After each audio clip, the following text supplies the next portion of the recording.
Happy sunny Saturday afternoon from San Antonio, everybody, and welcome to Trinity University here for game number 2 of this Trinity versus Southwestern series here on Senior Day. Megan Kirschbaum going to be in the circle to start for the Trinity Tigers. Trinity won game number 1 last night in a big 3-1 game, which saw Trinity take the opening lead, but then surrender a run to Southwestern in the second, and no runs scored until the 6th inning, when Trinity got a big 2-run bottom of the 6th. And they will be hoping that the bats come a little bit more alive here this afternoon against a 10 and now 22 Southwestern University Pirates team. Looking at the starting lineups for Southwestern, Jody Glenn Milhouse is going to be leading off for the Southwestern Pirates, same spot that she was in last night. And Glenn Milhouse, definitely the best batter on this team. Leads the team in terms of batting average, .359 batting average coming into this series. Last night, Glenn Milhouse had a pretty good day or had a pretty good evening for herself, defensively at least. Offensively, a little bit lackluster at 1-4, but hoping to do a little bit more here this afternoon in games 2 and 3. Takes first pitch a bit low for ball number 1, and we are underway here in game number 2 of this senior weekend series. Kirschbaum as a pitcher so far this season. .286 ERA so far on the year. Got the start against Austin, as that is a reach out by Hannah Boudreau, unable to get it on the foul tip. And so Glenn Milhouse able to keep the at-bat alive here and get set up for the 1-1. Trinity wearing their dark uniforms here today. Southwestern in their all whites. This one's slapped over to Bowser. Bowser throw over to first is well in time. Over to Jordan Williams, one of the big seniors on this team, who we'll be highlighting throughout this afternoon here in games number 2 and 3. Jordan Williams, of course, another one of the seniors, also loves dirt biking. One of the big facts that was brought up by the players. All these fun facts supplied by the players themselves, all in an anonymous form, so no way to really tell who gave out which facts, but I heard that during the week everybody was so excited to be giving out these answers, giving out all the niche fun facts, which we brought up throughout the broadcast, as that is Erica Otto, who swings and misses at strike number 1. Otto last night was down in the 9-hole spot. Center fielder here both today and yesterday, as that one is in for strike number 2. Otto last night 2 for 3 on the day with an RBI. Did not get a double or a triple or a homer, but did get her first home run of the season last weekend against Centenary. This one fouled off of the back foul netting, and so the at-bat remains alive here. Defensive alignment for Trinity, of course, Kirschbaum in the circle, but everything is exactly the same as it was last night, except, of course, Hannah Boudreau in the circle instead of Zoe Frosto, and Diamond Elizondo, one of the big seniors, has got her looking there. Strike number 3. Kirschbaum gets her first of the afternoon, and that will make it strikeout number 18 on the season for the 5'9" freshman out of Cedar Hills, Utah. And so now brings up at number 28, Megan McCarthy. McCarthy, the freshman out of Greenfield, Indiana, out of Cathedral High School over in Greenfield. Went 2 for 6 against Centenary and takes strike number 1. 2 for 6 in her 3 games against Centenary. One of those hits was a double, which was also an RBI as well. Swings on this one, fouled off to the back left. McCarthy last night was in the 2-hole spot, drew a walk, but was unable to get a hit in her 3 plate appearances. And so we'll see if she is able to get the barrel on the bat here on the 0-2. Kirschbaum winds and delivers, takes this one a bit high for ball number 1. Trinity coming into this series at 23-9, a much better shout than their 15-28 overall record last season. 11-2 in conference, already more conference wins than last season. Last season, they went 10 for 10 in the SCAC, which they are currently in second place in, just a couple of games behind TLU. Swing and a miss for strike number 3. Krishbaum got her to go, and that is a 1-2-3 inning for the Trinity Tigers off of 2 strikeouts by the big righty out of Utah. Krishbaum able to get 2 Ks to her name, and we'll bring up the Trinity batting order whenever we come back on the Trinity Tiger Network.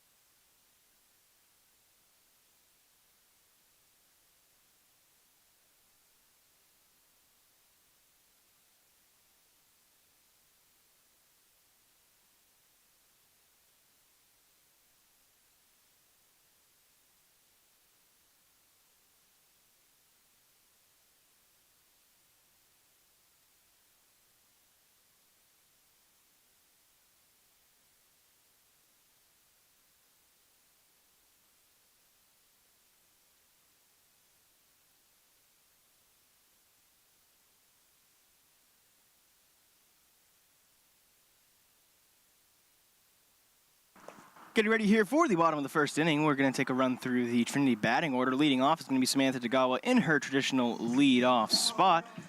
Tagawa, the freshman out of Agora Hills, California, standing at 5'3", followed by the 5'6" junior out of San Antonio, Sydney Watson. At 3 is going to be Hannah Boudreau at the designated player spot, and then Jordan Williams at first. Actually, no, sorry, Boudreau going to be playing at catcher, as her twin sister, Sydney Boudreau, going to be at the designated player spot. Tagawa takes strike number 1, goes off the glove there of Victoria Jackson Sears, the freshman out of Murphy, Texas. At the 5-hole spot, Sydney Boudreau, the designated player, the 5'10" freshman out of Pearland, followed by Marina De La Luna, the senior out of Concord, in the 6th spot. Tagawa gets hit there in, looks like about the shin on that pitch, and will take her free first base. Tagawa so far this season has been the master of taking the free base, as that'll make it 33 times she has gone to first base via the walk or the hit by pitch. Leads the team with 30 walks so far this year. Watson lays down the bunt, going to move Tagawa up to second on the sacrifice bunt.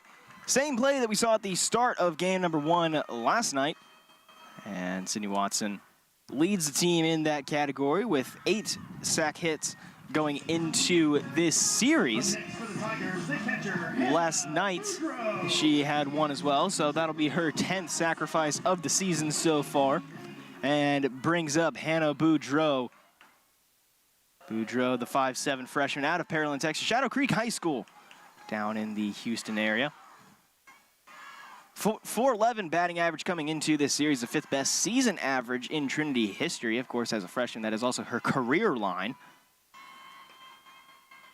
Last night, Boudreau went 1 for 2 and hits this one out into right. Looks like it's going to be a blooper. It is going to drop, and the right fielder able to get it there in time. That's going to be Jody Glenn Millhouse able to pull that one in, and it'll be yet another base hit for Hannah Boudreau. 41 base hits on the season for her so far.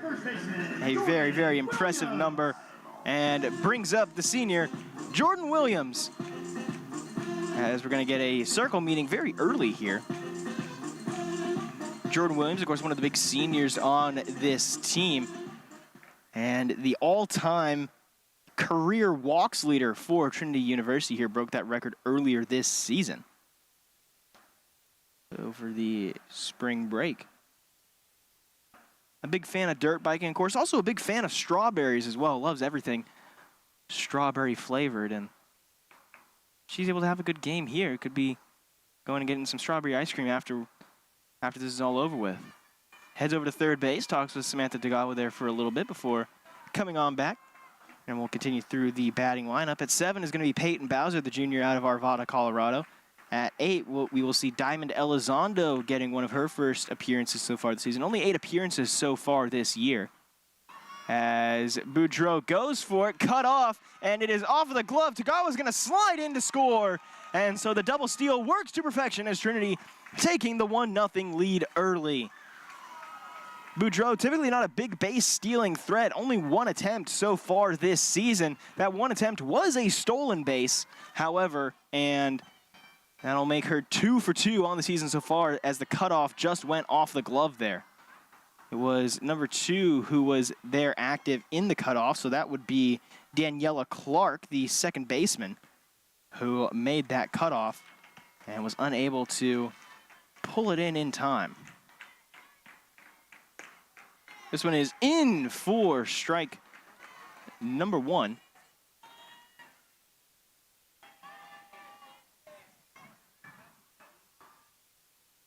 Jordan Williams last night went 1 for 3. As this one is way too low and outside for ball number 3. Definite hitter's count here for Williams, who we got to talk with another senior, Dawson Debussy, last night, and Williams just one of the big characters on this team. A great player both on and off the field as she takes ball number 4. A 5-pitch walk to Williams, puts runners on first and second for the Trinity Tigers, and brings up Sydney Boudreau, who has really come into her own so far in this later part of the season. Didn't get a lot of looks at the start of the year, but with 19 at-bats coming into this series, 19 at-bats so far on the season, she has been doing excellent for herself so far. Went 3 for 5 against Austin in her 2 games that she appeared in, and getting the start here today. Gonna call time here as Wheeler takes a little bit too long to get ready. Jaden Wheeler, the freshman out of Kirbyville, Texas, the starting pitcher for this game, gets start number 11 on the season for her.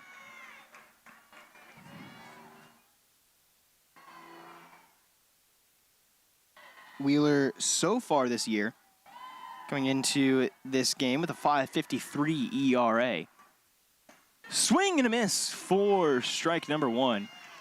Boudreau wanted to send that one out, and it's something that she's done pretty well so far. 7 hits in her 19 at-bats. Of course, 3 of those hits coming against the Austin College Roos last weekend in the conference series. Got an RBI during that series as well. As this one is hit out into left, into the gap. 1 run is going to score as Boudreau is coming around, holding up the stop sign for Williams there. So Sydney Boudreau brings in her twin sister and gets a massive RBI to extend this Trinity lead out to 2-0.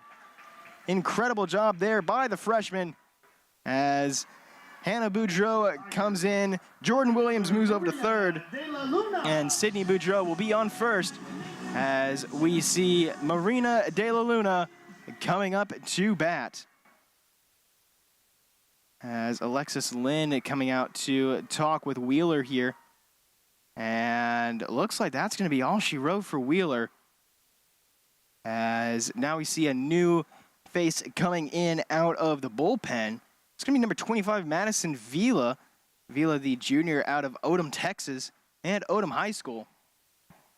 5.84 ERA coming into this game.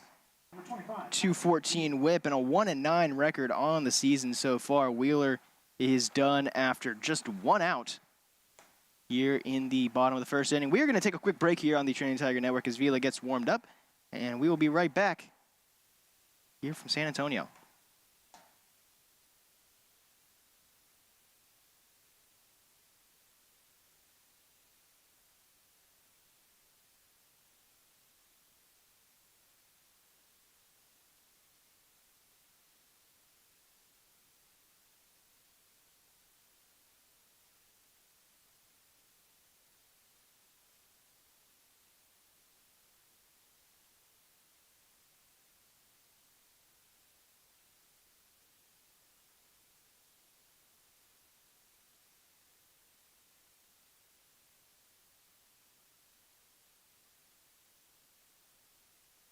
Welcome back, everybody, to the Trinity Tiger Network as Marina De La Luna coming up to bat here. A big bat known on the softball field also a big water polo player, played water polo back in high school. And we'll see if she's able to make a splash here offensively as Trinity leads 2-0 here after forcing Jaden Wheeler out after just 0.1 innings of work and allowing 2 runs and 2 runners on here in the bottom of the first. Marina De Luna, the all-time home runs leader for Trinity University over the course of her career, has really lit off here in the later part of the conference schedule as she hits this one directly back over to third. The throw over going to be in time, and a double play there for the Southwestern University Pirates as De Luna unable to get over there in time and will be the third and final out of this bottom of the first inning. So Trinity goes down, but not before getting 2 runs, and Southwestern already with an early hole to dig out of whenever we come back on the Trinity Tiger Network.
Welcome back, everybody, to Trinity University and the Trinity Tiger Network as we get ready to see Sofia Huerte coming up to bat. 18 games played in so far this season, actually make it 19 after her work last night.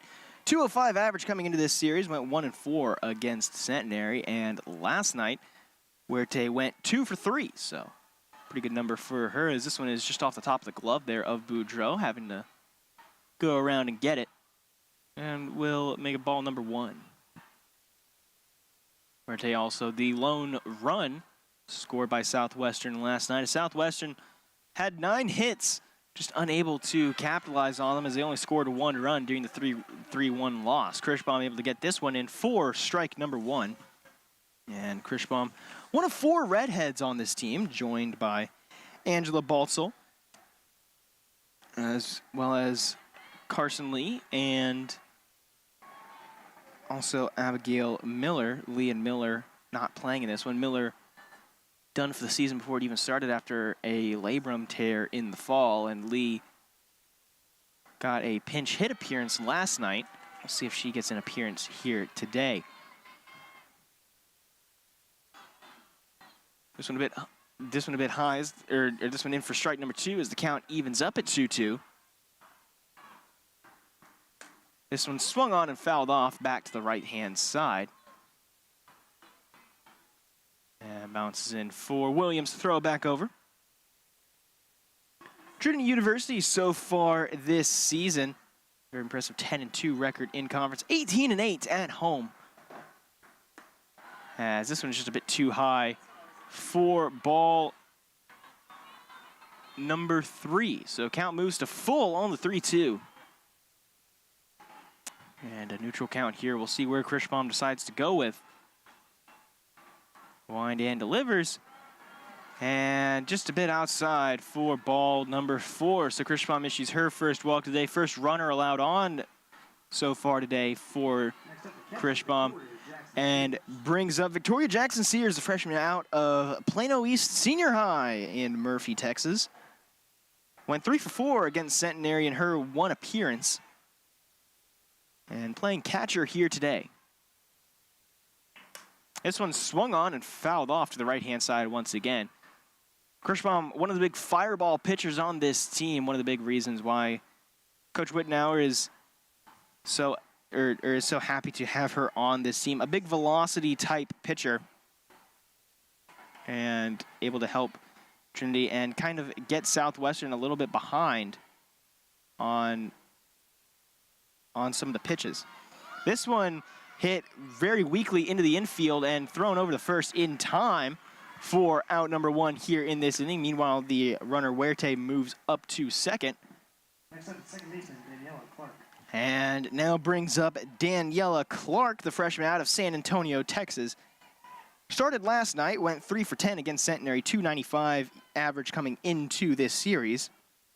And went 0 for 2 last night with a walk. Kirschbaum ready and delivers the 0-0. A bit too high there for ball number 1. Of course, this being senior weekend, got to have one of the seniors in the booth last night, Dawson Debussy. Very happy to have gotten the opportunity to call the game with her last night. Abigail Miller also got to pop in for a brief appearance. Miller, a junior on this team. And, of course, not a senior, will not be featured during the senior celebrations, which will be in between this game and the next game. Game number 3 coming at about 30 minutes after the conclusion of this one. So as this one is a bit too low here. And now Hannah Boudreau going to go over and talk to Kirschbaum and try and calm her down just a little bit here. This circle meeting likely not going to be in Spanish, as Kirschbaum is allegedly fluent in Spanish, according to the facts page. Now, what exactly allegedly means is anybody's guess, as it was in quotation marks. So perhaps she says that she's fluent in it and really isn't. We'll have to do some more investigative digging, as that one is in for strike number 1. Clark really wanted that one to be called ball 4, but instead, it moves to 3-1. Still a very good hitter's count. And hits this one directly back over to Williams at first. No throw is made over to second, and it'll be a quick second out of this top of the second inning.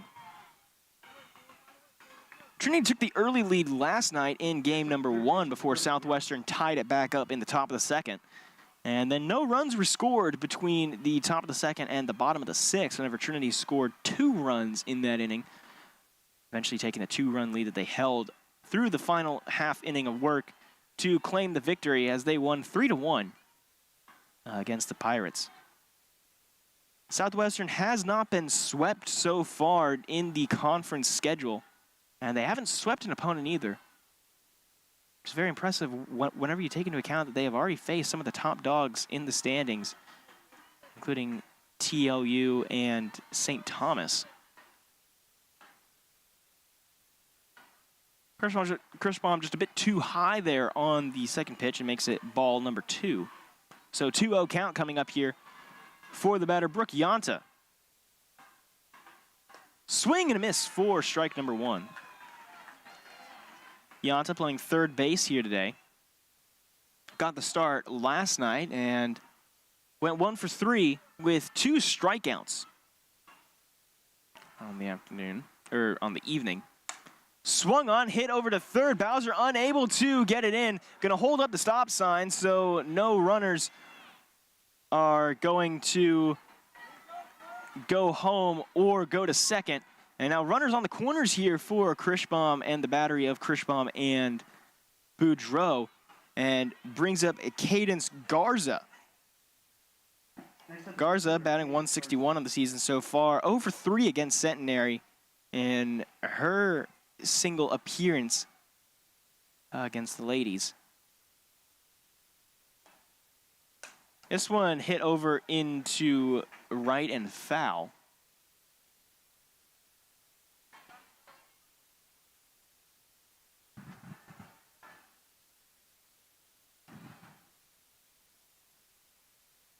Garza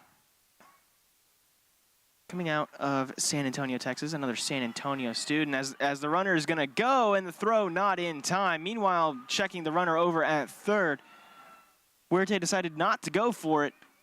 And so now runner's going to be on second and third here, hoping that Garza is able to bring them home. Garza so far in the season, just 1 RBI off of her 5 hits. Getting her second walk of the season would bring home, as checks a swing there, unable to get the call. And she did actually go. And so that will make it a 1-2 count. Boudreaux appealing to the umpire between second and third and getting the swing check there. Swung on and fouled off back to the right-hand side. Krischbaum, as a pitcher, has really developed in this latter half of the season so far. Against Austin, went 3 2/3 innings, gave up 3 hits and 3 runs, all of them earned. At about 5 hits per 7. As this one is hit over to Tagawa, a weak grounder throw over is going to be in time and will keep the damage off of the boards, as Southwestern unable to bring Huerte home, and will keep the Trinity lead at 2-0 whenever we come back going into the bottom of the second. Trinity hoping to extend that lead, Southwestern hoping to stop the bleeding whenever we come back on the Trinity Tiger Network.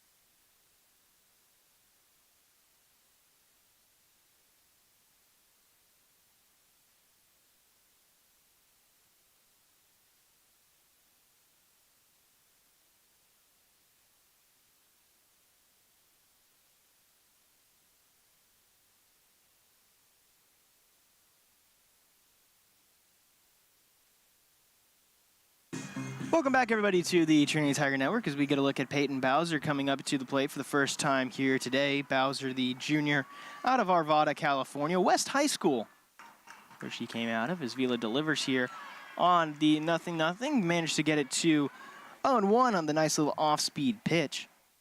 Whenever we talked with manager Alexis Lynn coming into this series, Lynn was very complimentary of Vila, talking about how consistent she has been for this team. And she's been consistent here. She manages to get Bowser down here 0-2. Bowser hoping to avoid going down on strikes. And here on the 0-2, gonna swing, hit this one right back up the middle. Unable to get it is Clark, and that will be a good base hit for Peyton Bowser, the junior, in a big spot to bring up Diamond Elizondo. Last night, Bowser also had a pretty good bit of contact there. She went 2 for 2 with 2 RBIs and a double in the game last night. And now one of the big seniors, Diamond Elizondo, coming up to the plate. Elizondo only 8 games played in so far this season, and manages to lay down the bunt here, running over, unable to get there in time. So a quick sacrifice bunt moves Bowser up to second. And Elizondo looking at the wrist there, and I believe that I see it there on her left wrist. Always wearing her Apple Watch, which, according to the players, is always dead. But whenever you have a routine like that, always nice to keep it up no matter what. Angela Baltzel up to bat now. Baltzel, the 5'3" sophomore out of Antioch, California. Freedom High School is where she graduated from. 3 for 5 during the 3 games that she played against Austin with 4 runs. Also had 2 walks in that series. Wind starting to pick up just a little bit as this one is hit out to left, unable to get the outstretched glove on it, as Bowser able to move up to third. Baltzel going to retreat back to first and puts runners on the corners for Angela Baltzel, batting .363 on the season. That's definitely going to improve. as now we are already back to the top of the Trinity order. As Samantha Tagawa 1 for 3 last night, 1 for 1 so far, or no, sorry, 0 for 0 here today. She was hit by a pitch to start the game. And we'll see what she can do with the bat in her hands. A dangerous, smart, patient player lays down the bunt here, and it's fouled off. Gonna slide in. Play is safe, so it looks like there was contact there as it was fouled back, and it looks like it went off of the catcher there, Jackson Sears, and so it was ruled a live ball. And so that will advance Baltzell up to second, and Trinity gonna take the now 3-run lead.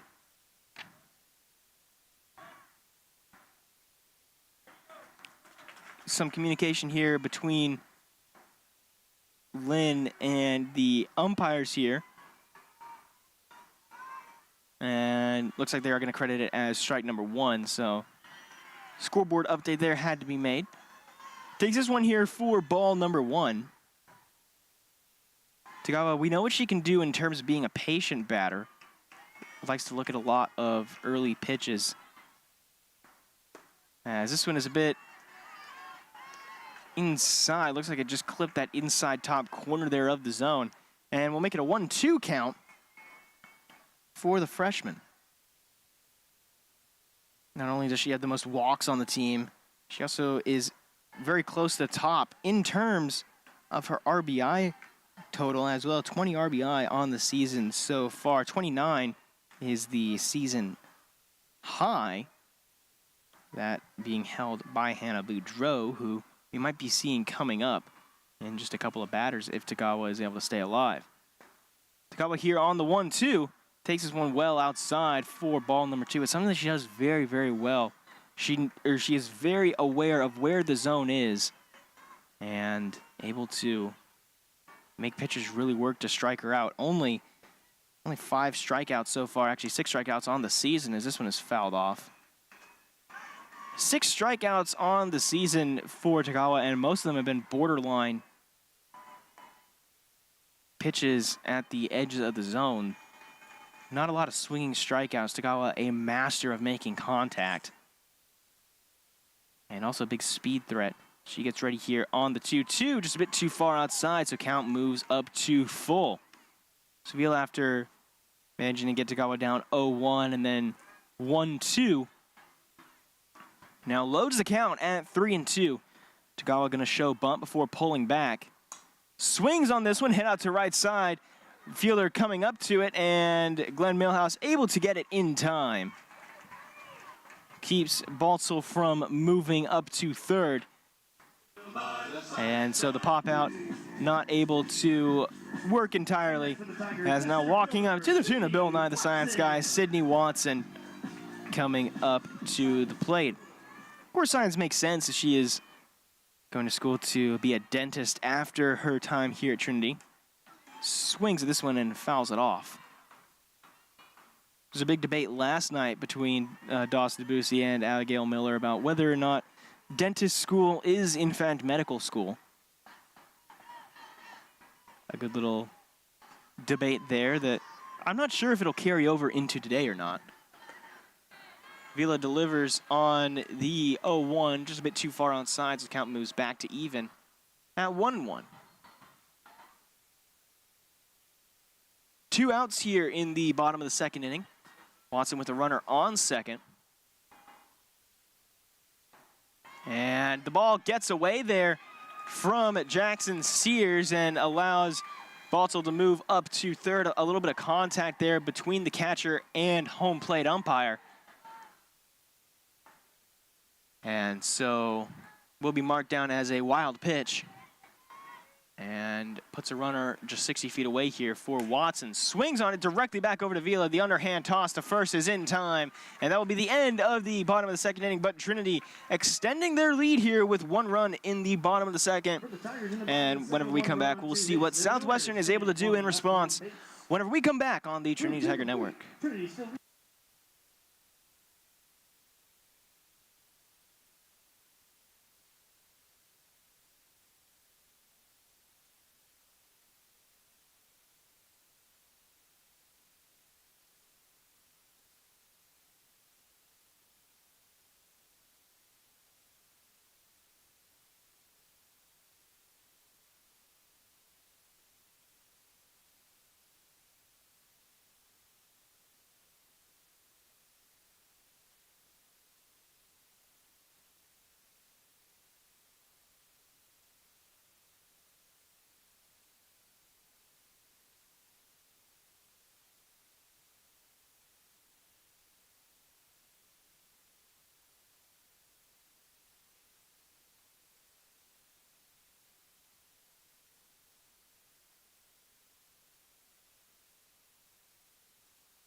Welcome back, everybody, to the Trinity Tiger Network, as we're going to get a look here at Riley Glenn Millhouse. Glenn Millhouse, the junior out of Spring Branch, Texas. Riley Glenn Millhouse is the sophomore of the two sisters. Jody Glenn Millhouse, the junior. Both of them out of Spring Branch, Texas, both of them out of Canyon Lake High School. So this being one of the first Trinity games I think that I've gotten to cover, as this one is hit out into left center. Moving over is Watson and able to get it in time. Watson using that big speed that she has. A solid defensive player out there in center field. And whenever we got to talk with Coach Wittenauer, nothing but complimentary of Sydney Watson in her work, both offensively and defensively. As Watson originally wasn't recruited by Trinity, came here voluntarily. As this one is hit over to Baltzell, rocket of a throw over to Jordan Williams, and two very quick outs to start this Trinity defensive order. And so Jody Glenn Millhouse goes down on the ground out and brings up Erica Otto for her second plate appearance. So far, Otto 0 for 1 on the day, struck out in her first plate appearance in the first inning. In for strike number 1. Otto, one of 2 strikeouts that Kirschbaum has gotten so far today. Both of those strikeouts coming in the first inning, did not get one in the second. We'll see what she can do here, as this one goes off of the batting helmet there of Otto. Had to duck and still ended up getting hit.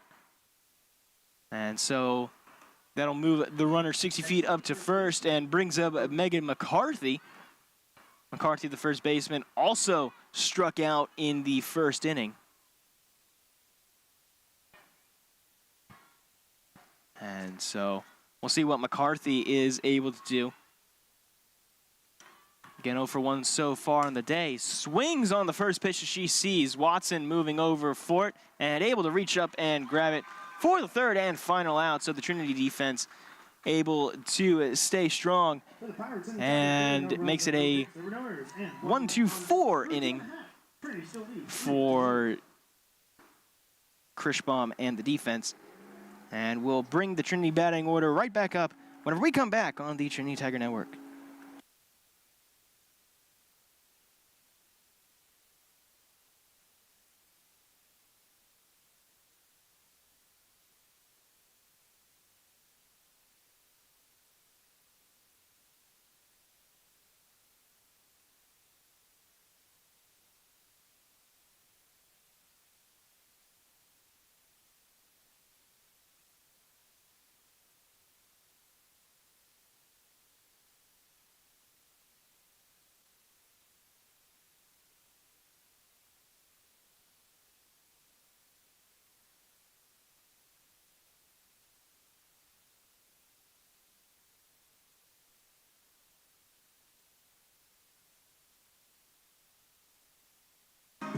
Welcome back, everybody, to the Trinity Tiger Network, as Hannah Boudreau strapping up the gloves and getting ready to come up to bat.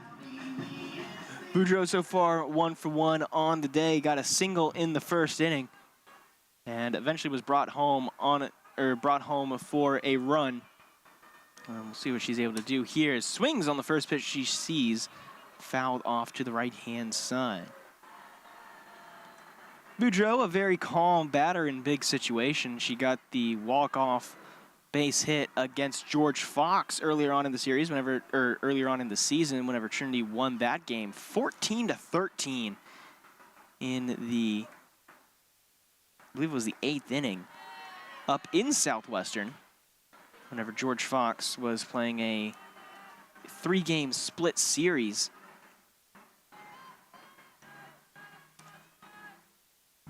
George Fox played 1 game against Southwestern, played a game against Trinity up in Georgetown, and then played 2 more games against Southwestern over that big weekend. That was the weekend of Trinity's Lewis and Clark series, which Trinity split 1-1. The second game of that series being called short because Lewis and Clark trailing 1-3 had to make their flight back home. This one hit right back up the middle and a big base hit for Hannah Boudreau. Vila had to duck out of the way of that one as that one was just about head height for the pitcher and makes another base hit on the season for Hannah Boudreau, leading the team in that category. 39 base hits coming into this series. She got one last night and so far today 2 for 2 and brings up Jordan Williams here for her second plate appearance. Walked in her first plate appearance. And managed to get all the way up to third before the end of the bottom of the first inning. We'll see what she's able to do here. She goes down 0-1 early. Winds and delivers. And in for strike number 2. Williams listed at 5'8" on the Trinity roster. One of the taller players on this team and has some experience with some tall players is she, as well as a few other players on this Trinity team, including Diamond Elizondo, who's also in the batting order. This one is hit out to left. Elizondo, Dawson Debussy, quite a few others as well. I actually got to meet the one and only Shaquille O'Neal over on Josephine Street a few years ago. As this one's a bit too far outside, makes it a 1-2 count, and Jackson Steers just kind of talking to the pitcher just a little bit here. And we'll see where Vila goes here on the 1-2. Williams takes this one, so count moves back to even at 2-2. After going down pretty quick there, Williams able to even the count back up and get it into a neutral situation. Winds and delivers. Swings and fouls this one off, so staying alive. Seeing some movement in the Trinity batting cages. Nothing in the bullpen yet, as Krishbaum has been doing very well for herself so far.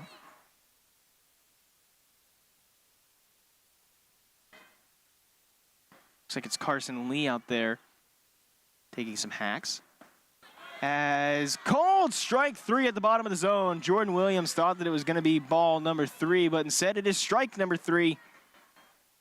And kind of a surprise there as Williams, one of the hardest players to strike out on this team. Only 2 strikeouts this season. That'll make it number 3. And brings up Sydney Boudreau, the designated player. 1 for 1 so far today. Got an RBI single in her first plate appearance, and we'll see what she can do here.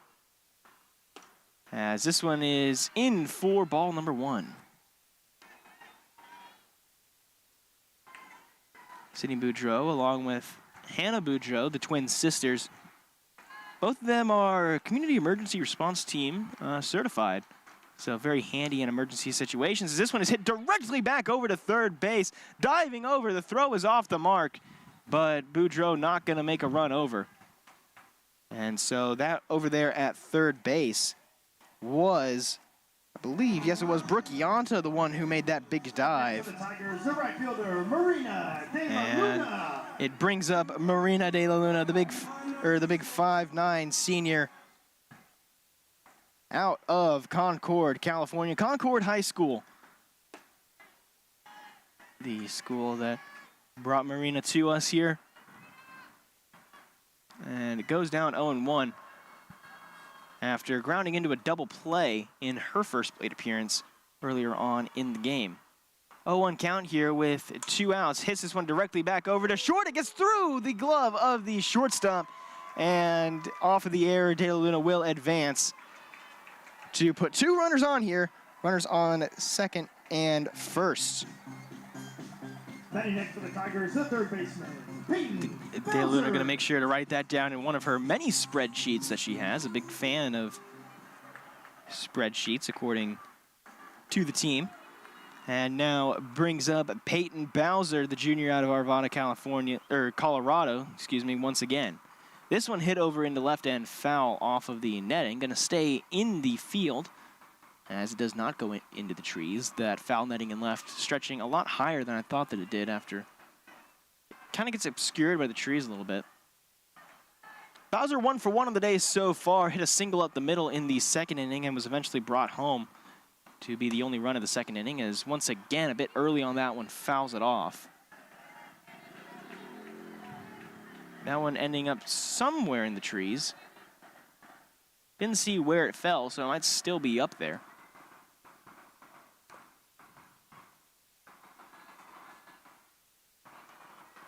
No, actually looks like it ended up in fair territory, I believe. This ball was thrown in. Sevilla winds and delivers on 0-2, just a bit too far outside there for ball number 1. De La Luna on first, Boudreau on second, and Bowser up at the plate. Bowser, another one of the players who got to meet Shaquille O'Neal a few years ago over on Josephine Street. Winds and delivers, hits this one out into right. Glenn Milhouse moving over to get it and able to do so for the third and final out of the inning. So Trinity goes scoreless here in the bottom of the third, but maintains a 3-0 lead here from San Antonio. We are going to take a quick break on the Trinity Tiger Network, and we will be right back for the top of the fourth inning. Don't go anywhere. We will be right back.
Welcome back, everybody, to Trinity University here. Sophia Huerte coming up to the plate.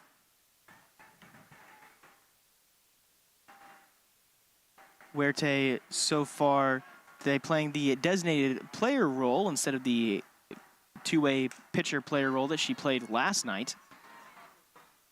Drew a walk in her first plate appearance, that one coming in the second inning. And last night was able to go 2 for 3 with a run. The only run that Southwestern scored last night during that 3-1 loss to the Tigers. It's just a bit too low here for ball number 1, and Southwestern as a team last year swept Trinity, so not going to be able to sweep Trinity here this season. This one hit out into right. De La Luna moving over and able to get it, as De La Luna has been kind of moved around everywhere, has played some stints at third base, played some stints at shortstop and second last season, and has found a little bit of a role in the outfield on days whenever Jordan Arcee doesn't take that spot, and has been doing very, very well for herself. Jordan Arcee, Trinity's big two-way player, leads the team in terms of strikeouts at over 80 so far this year. I believe it's 83, as that's going to be a swing and a miss drawn by Krishbaum there against Victoria Jackson Sears. Jackson Sears had a sacrifice play in the second inning. And so nothing on her score column so far. Besides, of course, the one sacrifice. Krishbaum so far today, 3 1/3 innings of work, 1 walk allowed, 2 strikeouts, and no runs allowed off of no hits. Swing and a miss for strike number 2, and gets ahead here, 1-2 with 1 out here in the top of the fourth inning.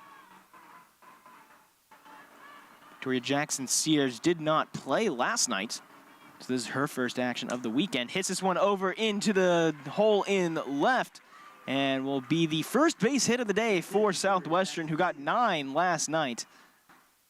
And perhaps getting a little bit of momentum started early here. It looks like we are going to have a pinch hitter situation coming up. as that is going to be, I believe that's on number 2 on the back of that player.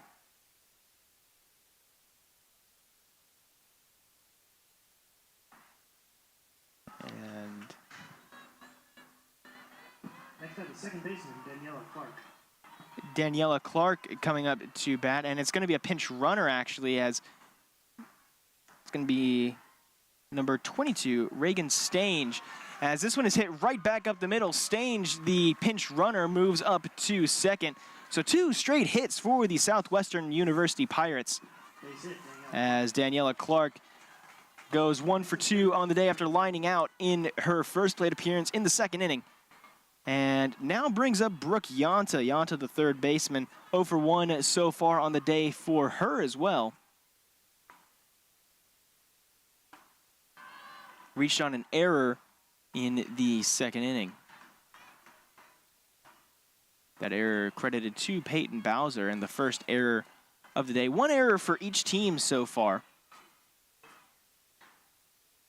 Trinity only had 2 errors in the series against Austin College, and it was something that they did very, very well in terms of limiting the offensive production for Austin College. Of course, a lot of that was helped out by the pitching staff, who only allowed a combined 12 hits across the 3 games that they played.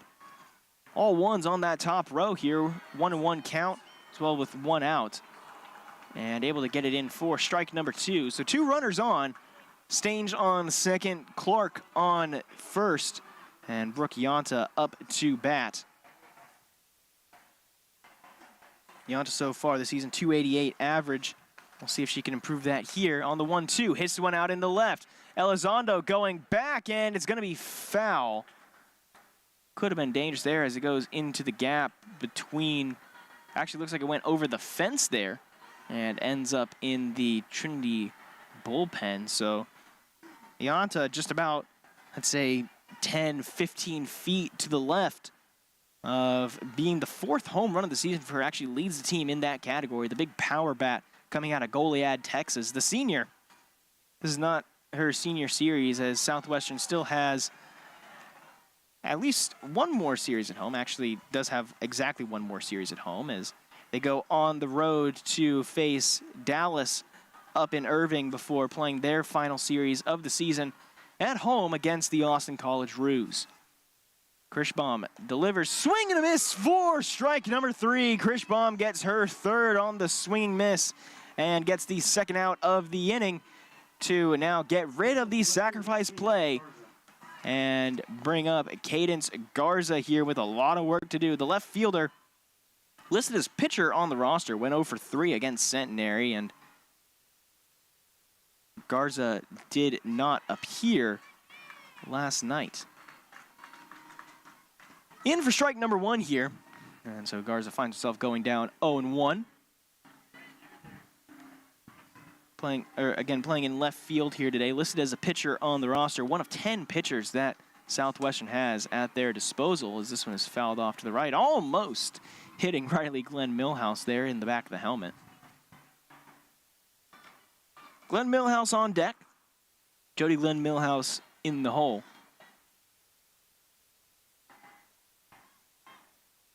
And Krishbaum checking her wrist before getting ready here on the 0-2. In for strike number 3, got her looking on the outside part of the plate as Krishbaum, after getting 2 runners on, gets 2 big strikeouts to close out the top of the 4th inning and keep Southwestern scoreless here. 3-0 your Trinity Tigers lead, and we'll take a quick break here on the Trinity Tiger Network whenever we come back here from San Antonio.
Welcome back, everybody, to the Trinity Tiger Network here. Trinity University hosting the final series of the season, final home series of the season. And we have a substitution here at catcher as Torin Alexander going to be coming in to the catcher position. Victoria Jackson Sears coming out as Elizondo going to hit this one off and foul. Just goes over the foul netting and landing in that rubberized walkway area. Torin Alexander, the sophomore out of Katy, Texas. 3 errors so far in the season for her, hoping that she does not get one here. As Diamond Elizondo up at the plate in her 9th appearance of the season so far, 143 average. Elizondo had a pretty good season last year, all things considered. 40 at-bats, 350 average in her 24 games played. Just hasn't gotten a lot of appearances so far this year. Did not play against Austin College, but is a first-generation college student. Also high school valedictorian. Slaps this one over to short. Throw is going to be in time. Just a little bit off the mark there, but McCarthy able to reach over and grab it just in time. Next for the Tigers, the shortstop. And now going to bring up Angela Baltzel. Baltzel, the sophomore out of Antioch, California, Freedom High School graduate, went 3 for 5 against Austin, and so far today, she is 1 for 1 with a single in the 2nd inning. Wind starting to pick up here, blowing in out of center field. Baltzel takes that first pitch for ball number 1. And a very dangerous 9-hole hitter as she comes into this series with a 363 batting average, 866 OPS. In her 80 at-bats, has 29 hits, 3 of them for doubles, 1 of them for triples. And last night, she didn't do too bad for herself either, going 1 for 2. This one a bit too high there for ball number 2, so count going to move to 2-1. Baltzel, again, 1 of 4 red heads on the team, but also a target worker. Target just a few miles down the road on Austin Highway. Swings on this one going out to right field. Glenn Milhouse moving over and able to get it. For the second out here of this bottom of the 4th inning, Trinity going down pretty quickly, but Samantha Tagawa hoping to change things here as the freshman who knows how to get on base is hoping to do something here. Sammy Tagawa doing great for herself in her freshman campaign. Went 7 for 10 against the Austin College Roos and leads the nation in walks.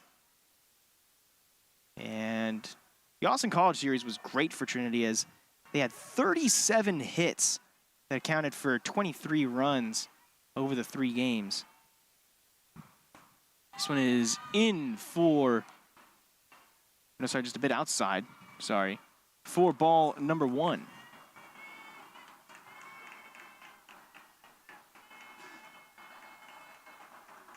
Trinity was also locked down in their defense. Just 2 errors against Austin College as they only allowed 5 runs over the 3 games that they played. Trinity winning game number 1, 9-1 in 5 innings.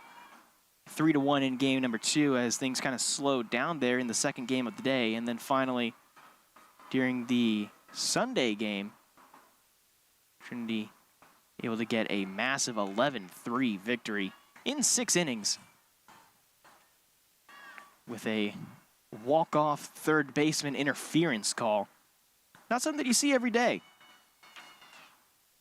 Tagawa here on the 2-2. Swings on this one directly back over to Vila. Vila able to get it and throw it over to McCarthy in time. A kind of closer play than I think that she was thinking it was going to be, as that will be the final out of the bottom of the 4th inning. Trinity stays scoreless here, so 2 straight scoreless innings for the Tigers, but they maintain a 3-0 lead over the Southwestern University Pirates. And we'll see what Southwestern is able to do whenever we come back on the Trinity Tiger Network.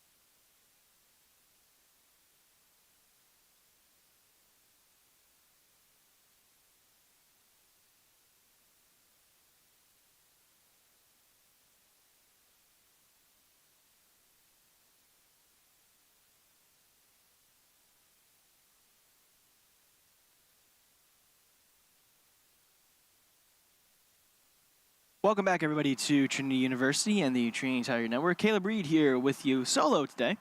Reed Rosales over covering baseball as Trinity takes on Texas Lutheran University. Bottom of the fourth over there at the baseball field. Trinity leads 1-0 as they took that 1-0 lead early in the first. Kirschbaum still in the circle here for Trinity so far. Has gone all 4 innings of work, 2 hits allowed. Both of them coming in the previous inning, but Southwestern was unable to bring them home. She got 2 strikeouts to end the inning, makes it 4 strikeouts for the freshman on the day so far. Hits this one into the hole between third and short, and going to get her first base hit of the day is Riley Glenn Millhouse. Millhouse, the sophomore out of Canyon Lake High School in Spring Branch, Texas. .308 batting average so far this season, and managing to get her first hit of the day, and brings up her sister, Jody Glenn Millhouse, playing in right field. 0 for 2 so far of the day for Jody. She's grounded out in the first and third innings. And Trinity looked to prepare for the steal there, or at least a slap hit, as Glenn Millhouse, the left-handed batter, able to make those slap hits. And when talking with Dawson Debussy last night, we were able to kind of get a catcher's view of everything and learn how well they prepare against left-handed slappers, and actually got to talk to Coach Whitnauer as well, and talking about not only Jody Glenn Millhouse, but also about Megan McCarthy, the first baseman, who is in the 3-hole spot. Just wanted to make sure that Trinity doesn't leave anybody on, as the throw over to first is not going to be made. And so Jody Glenn Millhouse lays down the bunt, uses that speed, and is able to get to first easily before we have a meeting in the circle. Coach Whitnauer coming out now before we get a look at Erica Otto. And we'll see exactly what they decide to go with here. Kirschbaum not really being hit around too much, as that'll be only the 4th hit allowed of the day so far by Trinity. Of course, in a game where you're only leading by 3 and now 2 runners are on, with the team home run leader coming up to the plate, could be a little bit of a dangerous situation. But this is a Trinity team that has some very, very strong defense. And actually, Coach Whitnauer very complimentary of both the defense and the pitching staff in terms of not letting any of those lefty slappers getting to the pitchers, in terms of not really getting overwhelmed in any of the big situations. There is some warming up going on in the Trinity bullpen. Not entirely sure who it is, but I believe, if my eyes are correct, that might be Josephine Collowine. And just getting word that it is actually number 18, Cameron Bishop. So Bishop going to be getting her first appearance in quite some time. Did not play in the Austin series and got the start against Dallas in game number 2, only lasting 2 innings of work for the end. This one, another bunt laid down. Bowser throw over is going to be in time to Tagawa, as that'll be a good first out of the inning. But runners move up to third and second, respectively. And so we will see what Megan McCarthy is able to do. And Coach Whitnauer was talking about it. Whenever McCarthy and Glenn Millhouse, Jody Glenn Millhouse, are coming up, the big thing is really wanting to make sure that you keep runners off base whenever they are up to bat, considering their great batting ability. McCarthy batting .338 coming into this series. And right now with runners on second and third, kind of a dangerous situation to be in. McCarthy last night 0 for 2, however, with a walk. 2-0 count here for McCarthy. And stepping back into the box once again. Winds and delivers, swung on and fouled off. Again, the wind blowing in out of, that's going to be about right center field, I'd say. And so And so that will make it a little bit more difficult here for McCarthy to do too much of anything in terms of power batting. McCarthy 0 for 2 so far in the day. And thought about the swing, checks your swing. And it is going to be called a ball, so that'll make it a 3-0 count. So Krishbaum in a very tight situation here. And we'll see where she goes here on the 3-0. First base is open, as this one is going to be fouled off. Scout moves to 3-1 now. Still a good hitter's count. Trinity allowing just under 4 runs per game. Allowing just over 6 hits per game. And getting close to that hit total already, as this one is hit well into right field. Fielder's going back to the track. It is off the track and off the wall. Watson going to throw this one in. 1 run is going to score. 2 runs coming home. 2 runs are going to score and make this a 2-run ball game. Make this a 1-run ball game here as Southwestern gets their first 2 runs of the day. A bases clearing RBI double for Megan McCarthy there on the first out, as that one looked very dangerous coming off the bat. And that will be the end of the day for Megan Krishbaum, who exits after 4 1/3 innings of work. 5 hits allowed, 2 runs allowed, both of them earned, and 1 walk with 4 strikeouts. But that 2 RBI double is ultimately what did her in, as we're going to take a quick break here on the Trinity Tiger Network as we get ready to see Cameron Bishop coming into the circle. And we'll see what the lefty out of Austin can do whenever we come back on the Trinity Tiger Network.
Welcome back, everybody, to the Trinity Tiger Network here, as Cameron Bishop coming back into the circle.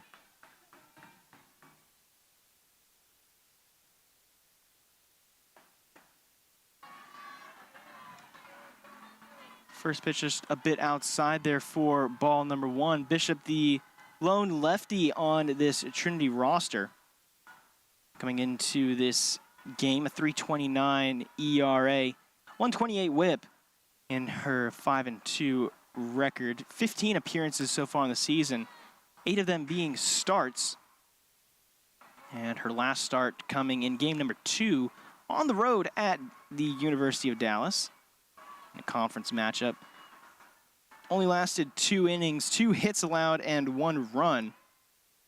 It was not an earned run, but also had 3 walks on the day. And after a very hot start, it's kind of cooled off a little bit, but has been helped by some of the other Trinity pitchers really stepping up in a big spot. And Bishop hoping to step up in a big spot here as Sophia Huerte coming up to bat. The designated player batting .205 coming into this series. 0 for 1 so far in the day, reached on a walk in the second and then flew out in the 4th. And with a runner on second, hoping to perhaps tie this game up here as Southwestern finds themselves down 2-3. Able to draw the swing and a miss, and it makes it a 1-2 count. Or actually, no, sorry, able to draw the swing and a miss and get the strikeout. I lost track of the count there.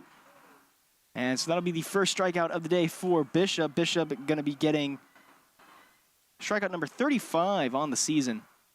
And bring up Torrin Alexander in at the 5-hole spot. Alexander replacing Victoria Jackson Sears at catcher. And Alexander, the sophomore out of Katy, Texas, batting 182 so far this season. Went 0 for 1 against Centenary in the one game that she played in.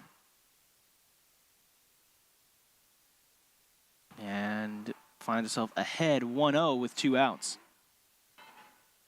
This one, Boudreau tried to frame it pretty well, but unable to do so well enough for the home plate umpire, who calls it a 2-0 count. Bishop checking the card and getting ready here on the 2-0.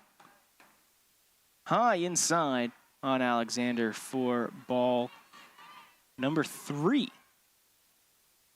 Bishop started her career very well here at Trinity, going a complete game shutout performance against Howard Payne. And her very first collegiate start, winds and delivers in for strike number 1.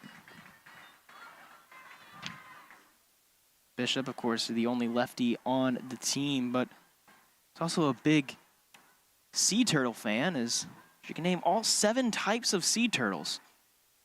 Now, I personally do not know what all 7 types of sea turtles are, but I guess if she does. As she throws this one a little bit too high there for ball 4. So now 2 runners on first and second. This was Ashton Aldrett, who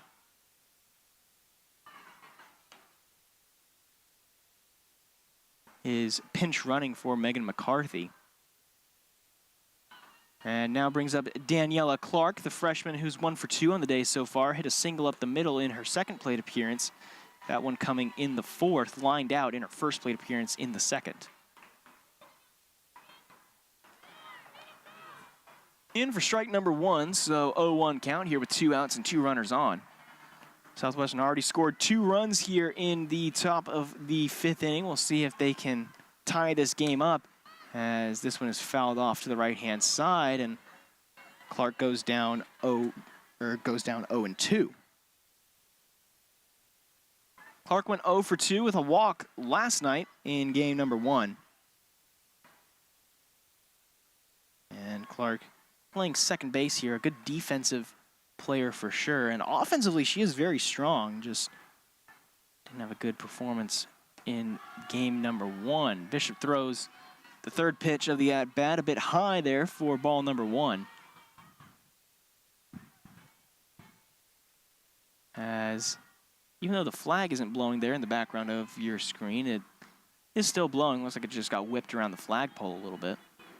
And Bishop getting ready here on the 1-2, swung on and fouled off. Southwestern swept the series against Trinity last season, winning game number 1 6-0, game number 2 3-2, and game number 3 3-2.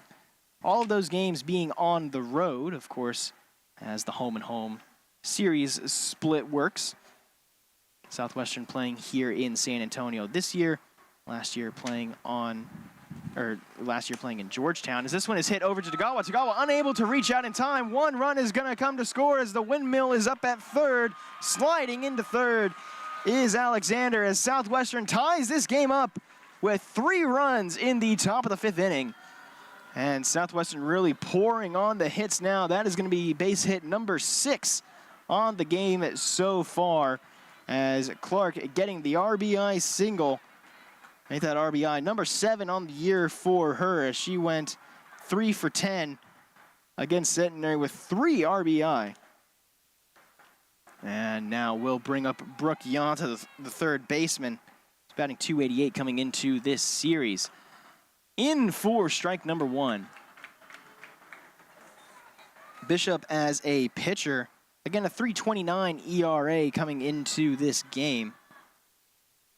And a 128 whip has already allowed 2 runners on. This one is a bit too high there for ball number 1, so count moves back to even at 1-1. Bishop checking the signs before getting ready to go at it once again. The wind and the deliver. Swing and a miss for strike number 2. On to 3 for 7 against Centenary. Played in all 3 games, one of those 3 hits being a double that over the course of the series she was able to get 3 RBI. And with the runner just 60 feet away, hoping to get another hit here to take the lead. As this one is swung on, popped up, and fouled off into the netting. If it weren't for that netting, it would have been pretty dangerous there, as it would have landed basically right in the lap there of the scorers. A few feet off to my left. But instead, it will keep the count at 1-2-2. Jordan Arce getting warmed up in the bullpen. We'll see if she is able to make an appearance here as Bishop throws this one outside for ball number 2. Arce, the righty ace, who has done fantastically for herself so far this season. And it'll be a pretty big spot for her to come in. As the count is all even, 2-2 count with 2 outs and 2 runners on. Swung on, popped up, and fouled off into, it's going to go off the roof of the TUPD backyard. Used to be a lot easier to see into that TUPD backyard, but with spring coming in, all of the leaves have grown in on the trees that surround this Trinity softball field, and so everything is a lot more crowded as we are well into April now. April 13th, here on a sunny Saturday afternoon.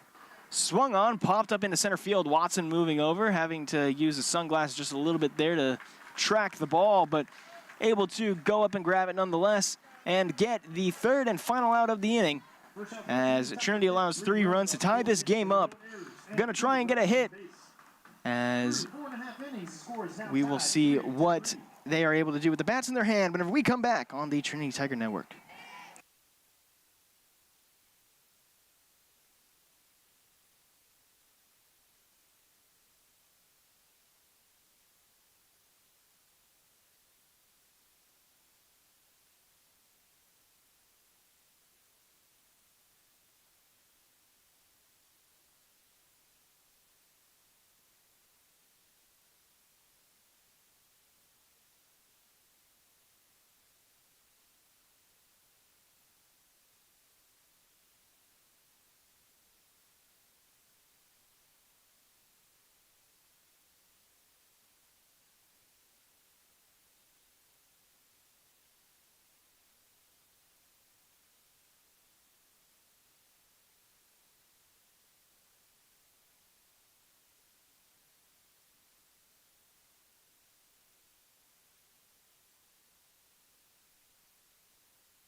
Trinity University, your home for games number 2 and 3 here of this Senior Day series between Trinity University and Southwestern University here in the Southern Collegiate Athletic Conference. 2 teams on kind of opposite ends of the standings. Trinity currently standing in 2nd in the SCAC, Southwestern down in 5th, well ahead of the 6th place cutoff spot for the tournament, which is kind of a 3-way fight right now between Austin College, the University of Dallas, as well as Schreiner University. All of those teams at 2 wins, 1 win, and no wins apiece. Watson pops one out into left, moving over, and unable to get it in time is the left fielder Cadence Garza.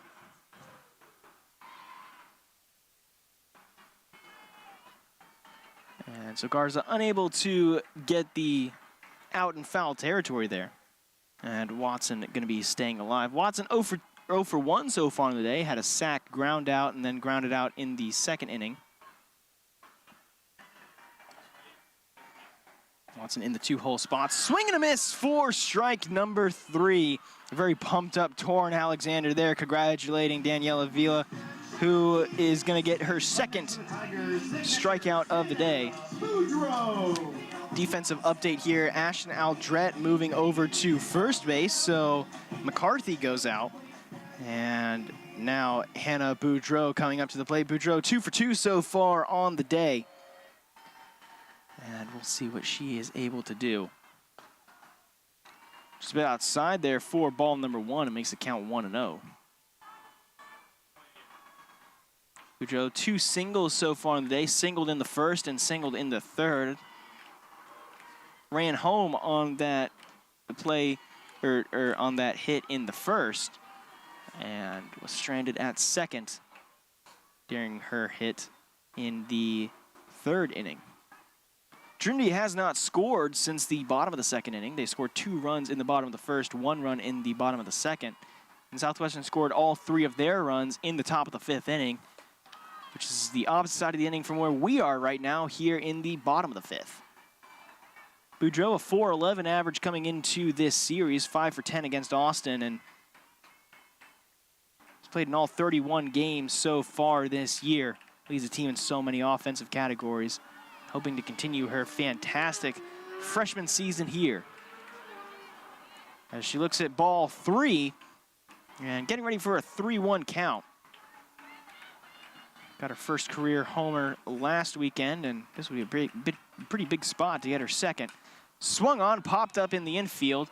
Moving over is Clark, and able to get it for the first out of this bottom of the 5th inning. And so now Jordan Williams coming up to bat.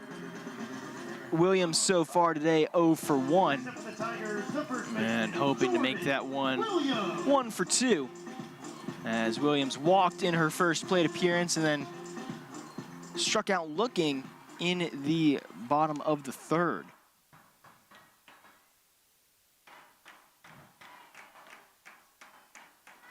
Williams a big fan of the double cheeseburger and McChicken meal at a McDonald's. Also a big fan of strawberries, so thanks to all the Trinity softball players for filling out the team fun facts form.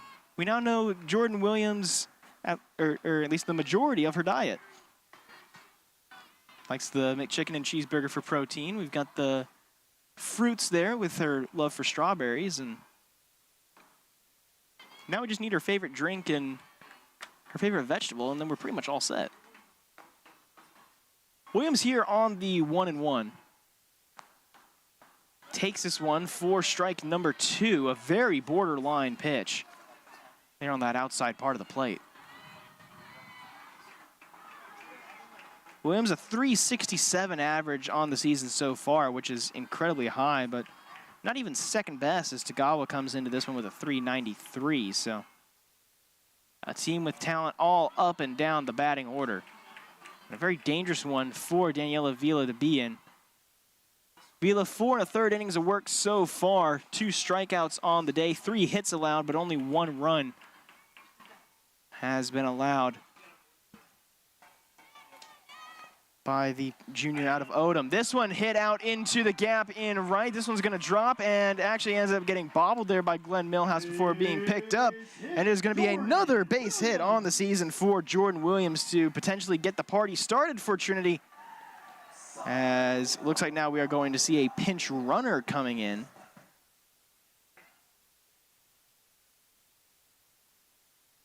As Sydney Boudreau getting ready to warm up.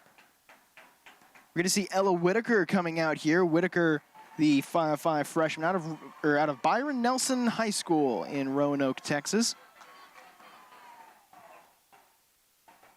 Had 2 runs scored against Austin College in her 2 games played last weekend. Also had also went 2 for 2 in terms of stealing bases. It was a perfect 10 for 10 on the season in that category so far. And Sydney Boudreau coming up to the plate here at 1-2 so far in the day. Whitaker thought about the steal. Does not do it, as that one is fouled off by Boudreaux. Whitaker on base right now, a great animal impressionist, able to do some great animal noise impressions, and wonder if she's been able to do any impressions, as this one is a slide into second, a close play on the stolen base, but Whitaker able to get the steal nonetheless to move up to second to make it 11 stolen bases on the season for the freshman. Because being a great animal impressionist, I wonder if she's been able to do any impressions of Sydney's pet parrot, Beaky. Yet another fun fact that was brought up as Boudreaux hits this one into left. Whitaker's going to come home. Trinity's going to take the one-run lead as Boudreaux stays at first. A big RBI single by Sydney Boudreaux, who is really lit up here in the final part of the season. A fantastic year for the freshman out of Pearland, Texas, who she went 3 for 5 against Austin, has only played in 11 games coming up to this series, and she has really kicked off. Similar to the player currently at the plate, Marina De La Luna, who struggled at the start of the year and really kicked off as soon as conference started. Had a big outing against St. Thomas, had an even bigger outing on the road against Dallas, and then against Austin, went 5 for 9 with 3 RBI and 2 runs. She's been very, very impressive so far in this conference part of the season. And whenever we talked with Coach Wittenauer, she mentioned that it's mainly been a thing of confidence, as looks like that pitch ended up getting the arm there of De La Luna. And Coach Lynn arguing the call. Can you some background noise there as some men's tennis is coming back in. Lynn's still talking about the call, but whenever we were talking with Coach Wittenauer about De La Luna in particular, she mentioned that it was all just a confidence thing. It was just a matter of De La Luna realizing, hey, I've only got about 2 more months of this.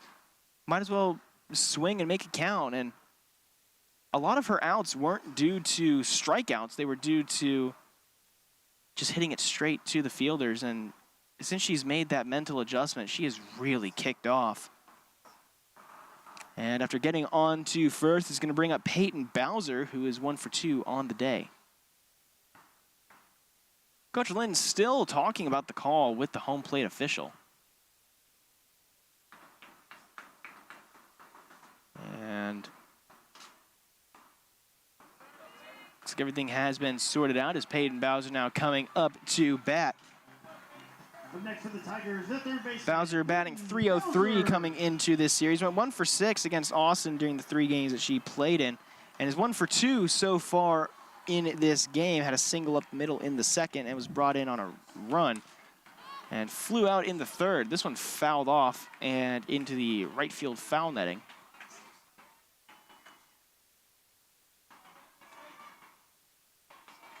So runners on second or on first and second here for Bowser.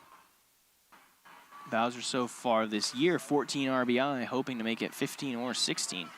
She fouls this one off now to the left. So was a bit late to start, then was a bit early. And we'll see if she's able to hit this one right back up the middle. Here for the 0-2. 2 outs here, 2 runners on. And just a bit too far outside there. Alexander has to scramble for that one down in the dirt. Just a reminder that this is game number 1 of 2 that will be played today. Game number 2 of 3 of the overall series. Trinity won last night 3-1 and hits this one out into left, and it's going to be just foul.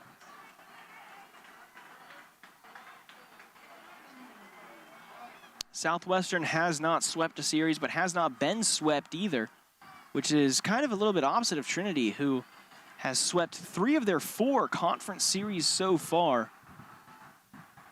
So either way, one of the big sweeping streaks is going to be broken by the end of this afternoon. Vila delivers, and this one is once again fouled off to the right-hand side. Your defensive alignment, Garza in left, Otto in center, Glenn Millhouse over in right. At third is going to be Brooke Yonta. At short, Riley Glenn Millhouse. And then Clark at second. Aldrett at first, fouled off by Bowser off of the roof of the Trinity bullpen. Madison Vila still in the game in the circle. She's gone 4 1/3 innings of work so far. 5 hits allowed, 2 runs, both of them earned, being allowed with 2 strikeouts in her 19 batters faced. Bowser is her 20th. And finally at catcher, Torrin Alexander was substituted in just a couple of innings ago and has stayed in at the catcher position. 1-2, hit right back up the middle. Throw over to second is going to be in time and will be the end of the bottom of the 5th inning. So 1 run comes across in the inning as Trinity takes the 4-3 lead, but Southwestern with an opportunity to respond whenever we come back on the Trinity Tiger Network.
Welcome back, everybody, to Trinity University here in San Antonio, Texas. Cameron Bishop is still in the circle after we saw Jordan Arce warming up just an inning ago.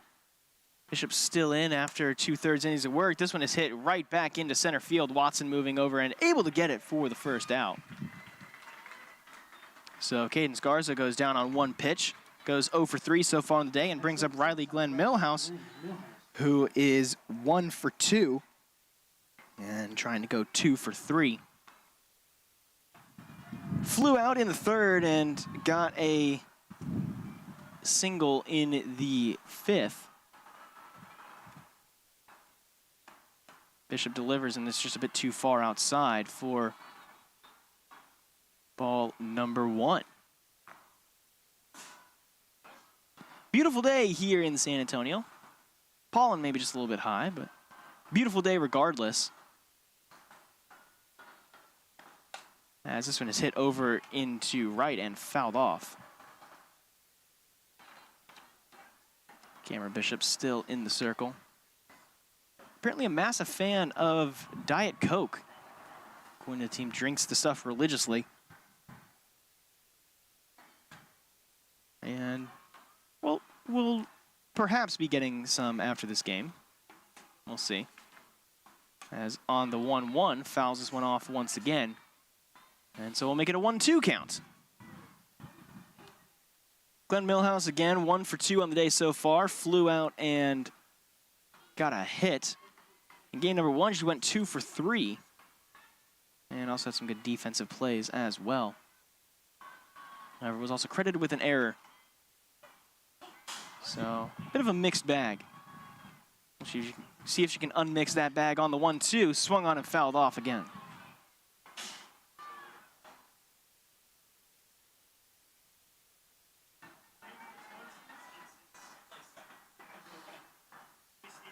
Trinity has really turned things around, both offensively and defensively, so far this season. Looking at the numbers, it's just been an unbelievable shift from where this team was a calendar year ago.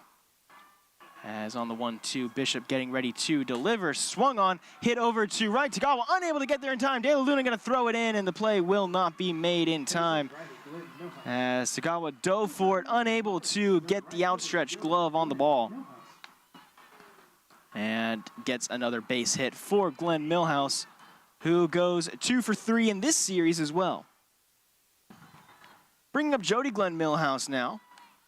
Jody Glenn Millhouse 1 for 3 on the day. Her last plate appearance was a single. As this one is fouled off. Back and to the left.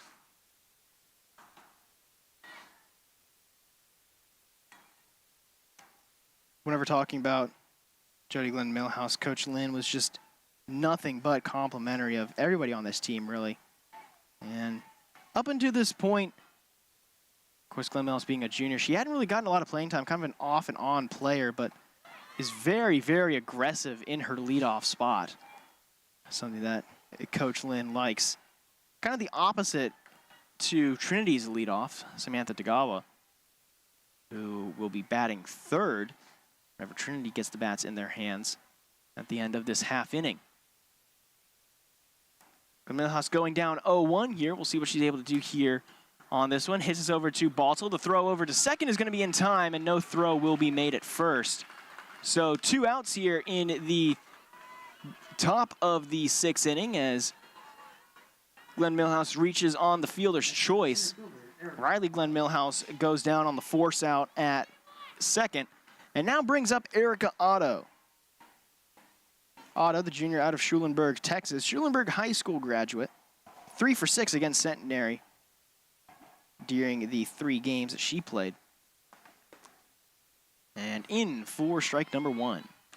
So far today, Otto is 0 for 1. Struck out in the first, was hit by a pitch in the third, and then had a sacrifice play in the 5th. Backs out of the box just a little bit here before kind of refocusing. She went 2 for 3 in the game last night with an RBI. Bishop winds and delivers on the 0-1, swung on and fouled off. Trinity defensive order has stayed the same the entire time so far here today. Diamond Elizondo getting the start in left. And just a couple of days ago, I'm getting to go over to Buffalo Wild Wings with Dawson Debussy, who we got to talk to last night. Apparently those two really like going to get the buy one, get one off free deals. As that one's fouled off to the left side once again. This, of course, being a senior weekend, so we say goodbye to Elizondo as well as Marina De La Luna, Dawson Debussy, Brooke Porter, and Jordan Williams. Williams over at first, Elizondo at left, and De La Luna in right. This one is just a bit too far outside. The ball actually goes through into center field as Jody Glenn Millhouse able to safely steal second.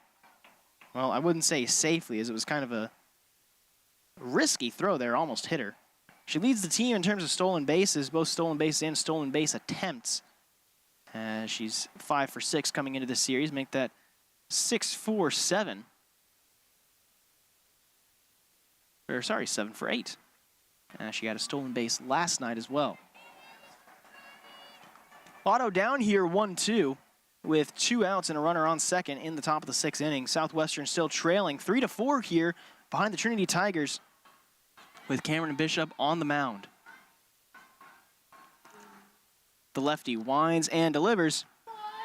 And just a bit too far inside there for ball number 2. Bishop, a big spin pitcher. A lot of movement there on the ball and a lot of movement that she's able to go to. As the wind picks up, blows my notes everywhere. We get ready for the 0-2 count. Swung on, popped up. Boudreau looking around for it, diving forward and unable to get it as it goes foul.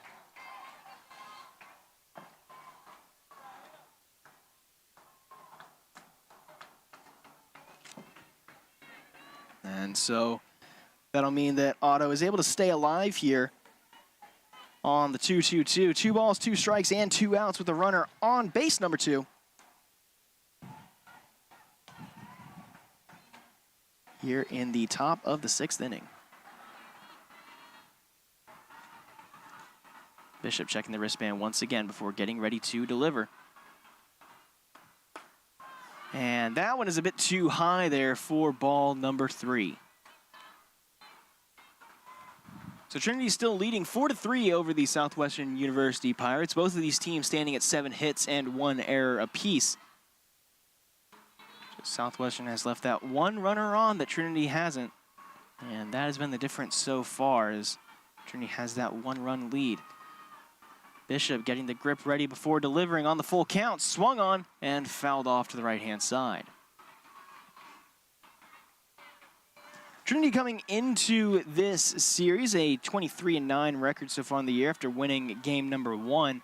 11-2 in conference and 18-8 at home. They have been great home warriors, as 18 of their 26 games have resulted in victories here in San Antonio. Bishop once again getting ready for the full count. And that is going to be ball 4, just a bit too low. And moves Otto over to first and brings up Ashton Aldrett. Actually might not bring up Ashton Aldrett, as we have some conversation going on. Not seeing a batter coming out. So we might be seeing a pinch hit situation here. And looks like we are, as that's going to be number 28 coming on for the Pirates, as Megan McCarthy going to come right back up. McCarthy had been subbed out for Aldrett earlier on, before she now returns. McCarthy, the junior out of Greenfield, Indiana, Cathedral High School graduate. 2 for 6 against Centenary, and so far here today, 1 for 3. Struck out in the first, flew out in the third, and then got a 2 RBI double in the 5th. That is all that we've seen out of McCarthy so far. Bishop getting the grip ready before delivering on the 0-1. Swings, popped up to right field. Tagawa going over, calling out for it, and able to get the final out of the inning. So despite 2 runners getting on, Southwestern unable to bring them home, and Trinity maintains their 4-3 lead with the bat in their hands through 5.5 innings whenever we come back on the Trinity Tiger Network.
Welcome back, everybody, to Trinity University as we get ready to see Josephine Colowine coming in as a pinch hitter.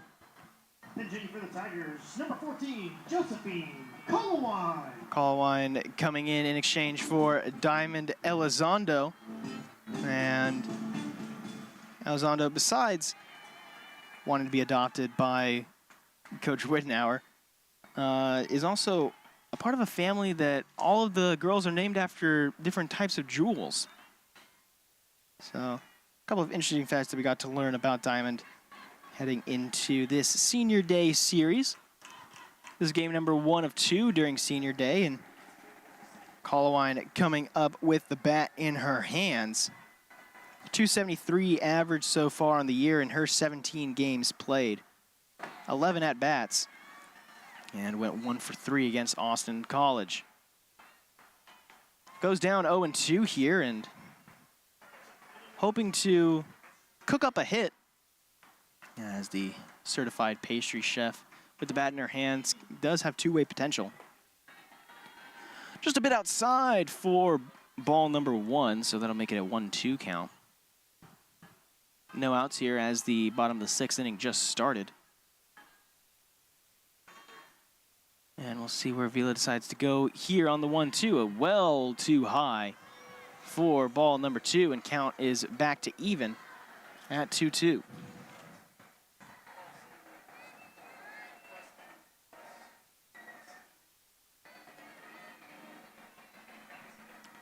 So Vila checking and getting ready. Serves this one foul.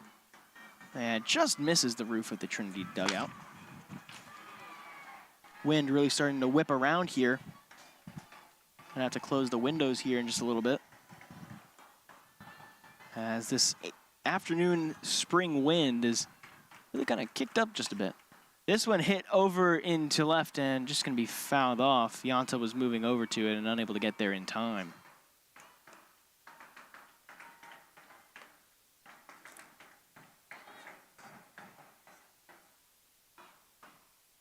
Trinity leading here 4-3 over the Southwestern University Pirates. 7 hits by both teams, but Southwestern has left 3 runners on, which has been a big difference so far here today as Colowine sends this one well foul. Coach Wittenauer having to duck for that one and doing a good job of staying alive. Wittenauer coaching at third base. 2nd series of the season that she's been able to do that after breaking her ankle before the start of the season.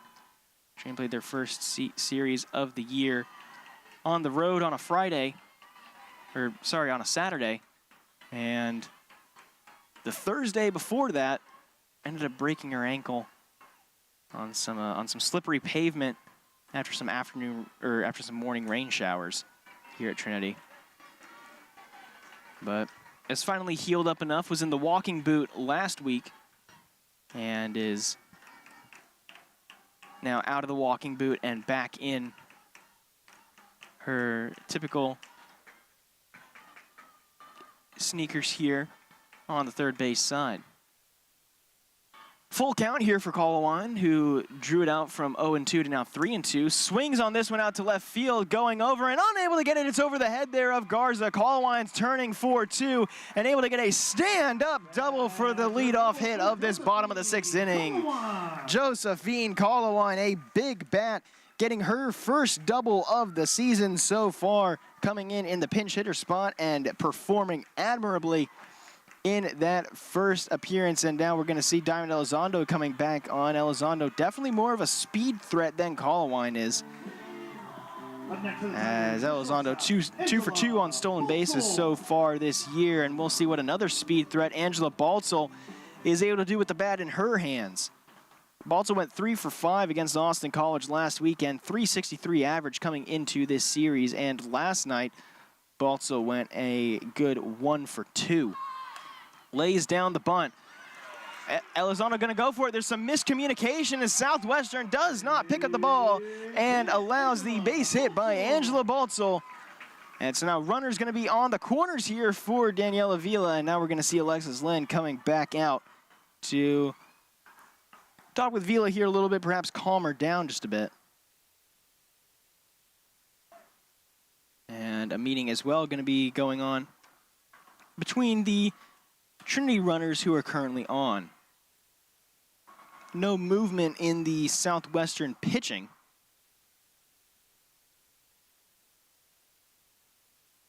As Baltzel able to move from home to first. Baltzel used to moving, as the Antioch, California native actually moved from Alabama to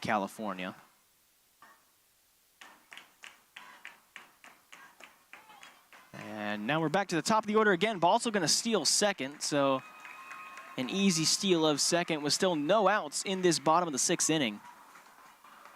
Baltzl catching everybody kind of a little bit unaware there, and it's something that Baltzl has done a lot. 9 stolen bases on the season coming into this series. Got 2 of them against Austin. Here on the 0-1, hit right back up the middle. Great job there by Riley Glenn Millhouse, and the play is made in time. The big glove there by Riley Glenn Millhouse, able to get Sammy Tagawa out, but meanwhile, Diamond Elizondo able to run home at first, or run home from third, and that will extend Trinity's lead now 5-3 over the Pirates of Southwestern.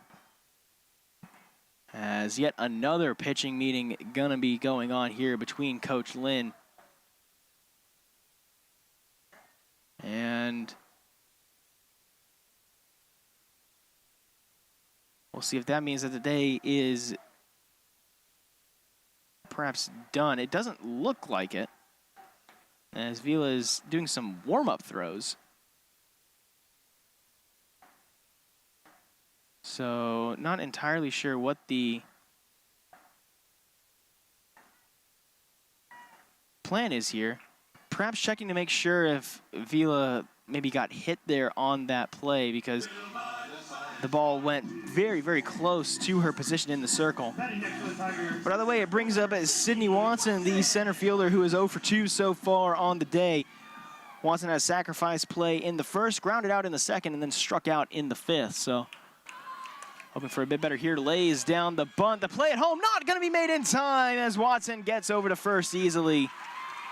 And so Trinity extends their lead out to 3 runs now as they take the 6-3 lead here in the bottom of the second. Still just 1 out here in this half inning. And now it brings up Hannah Boudreau, the big bat, who has done incredibly for herself so far. Actually, in talking with Coach Lynn, she mentioned Boudreau specifically have to limit the runners on base whenever she comes up to bat, because she is very, very dangerous with the stick in her hand. And very similar to Coach Wittenauer, who was talking about the whole recruiting process for these two. Both Hannah and Sydney Boudreau were both recruited to be great hitters, and they have really lit up so far this year. Both of them 2 for 3 so far on the afternoon. Hannah Boudreau taking this one for ball number 1 and evens the count up at 1-1. All ones on that top row of the scoreboard as 1 ball, 1 strike, and 1 out. Hannah Boudreau at 2-3. Sydney Boudreau also at 2-3. And so getting ready here. This one in for strike number 2.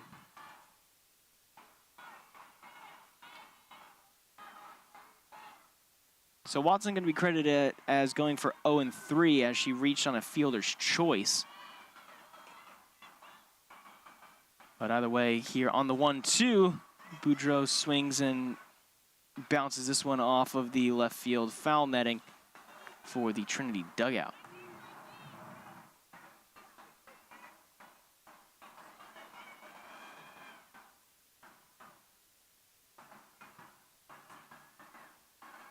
Hannah Boudreau so far this season, all 31 games played, a .411 batting average coming into this series as she gets ready here. Hits this one right back up the middle. Riley Glenn Millhouse steps on second. The throw over is going to be in time. And so Southwestern able to get the inning-ending double play, but not after giving up 2 runs to give Trinity the 3-run lead here in the bottom of the 6th inning. And now Southwestern just 1 half inning left to potentially prevent going down 2 games and losing this series here in San Antonio. We are going to take a quick break on the Trinity Tiger Network, and we'll be right back as we get ready for the top of the 7th. Don't go anywhere. We will be right back here on Senior Day.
Welcome back, everybody, to Trinity University as Sofia Huerte represents the leadoff batter in Southwestern's final stand here in San Antonio.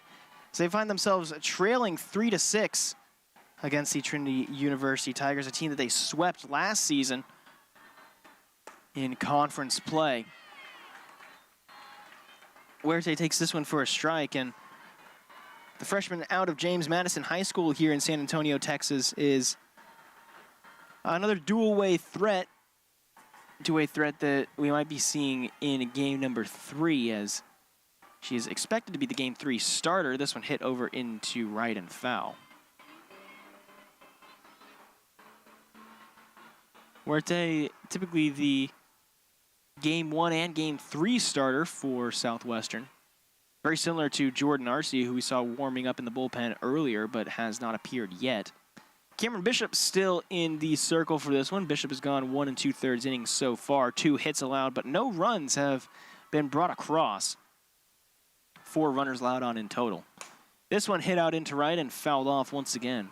Southwestern making good contact against Bishop, just not able to get the timing and positioning right, as there have been a lot of pop-ups and a lot of foul balls, both to the left and to the right, with Bishop in the circle.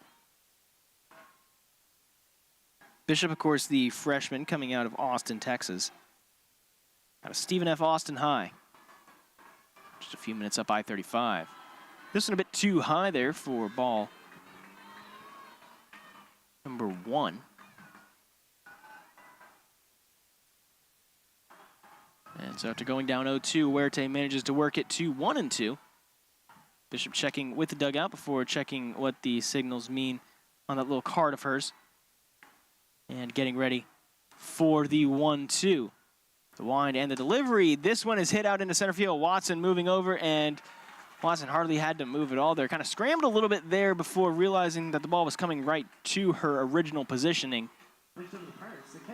And brings up Torrin Alexander, the catcher, here in the 5-hole spot with 1 out in this top of the 7th inning. Alexander so far 0 for 0 on the day.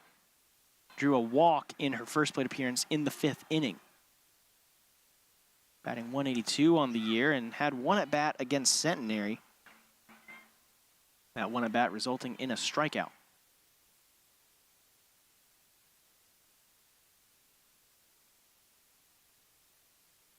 So Alexander getting ready here as a 5-hole spot. It'll be Daniela Clark coming up next.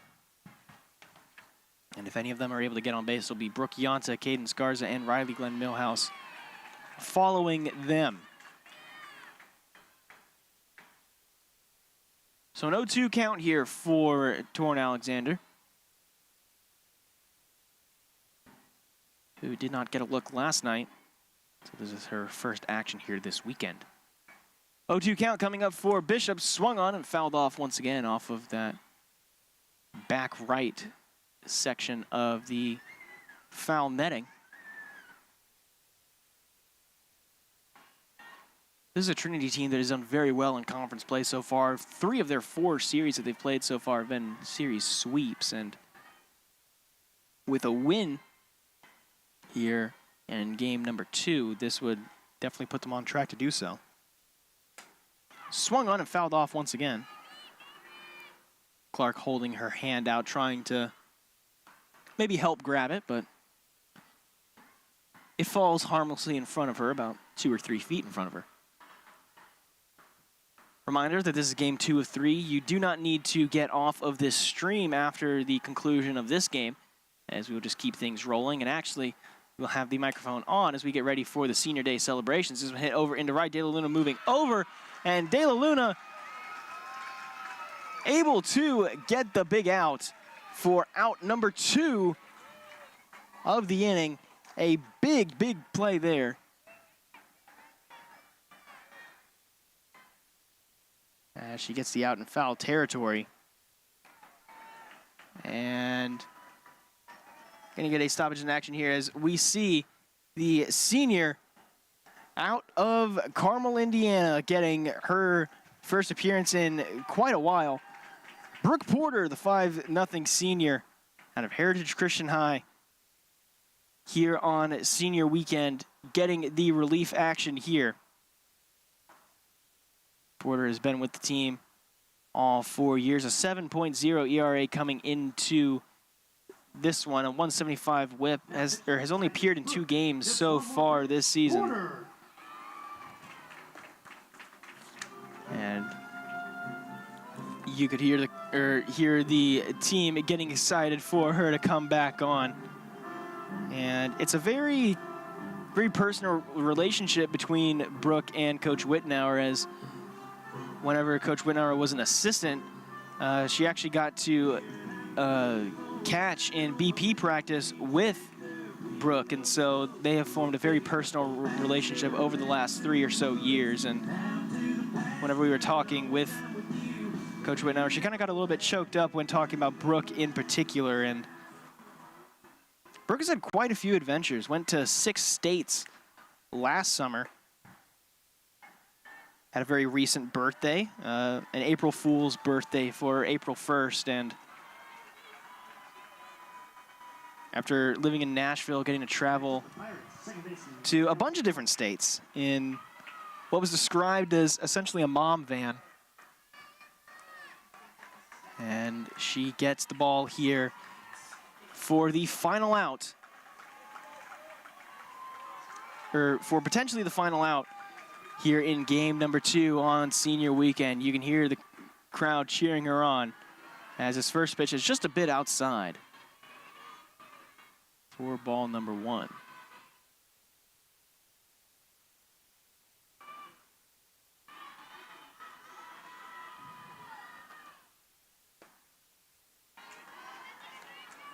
So it's Yanta in at the moment. No, sorry, Clark still in.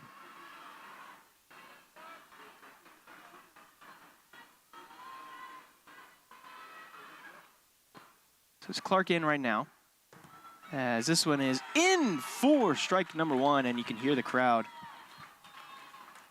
really getting behind her here. As on 2-1, we'll see where Brooke decides to go. Winds and delivers, and just a bit out for ball number 3. Crowd definitely wanted that one to be strike number 2 to even the count, but instead it'll move to a 3-1. Definite hitter's count here for Clark, who does not want to be the last out of this game. Just a bit outside there for ball number 4, and so Clark able to move up to first. And we'll see what Brooke Yanta is able to do. Yanta, the third baseman, 0 for 3 so far in the day. Reached on an error in the 2nd, struck out in the 4th, and flew out in the 5th. And here in the 7th could potentially be the final out of the game. This one's just a bit high and outside for ball number 1.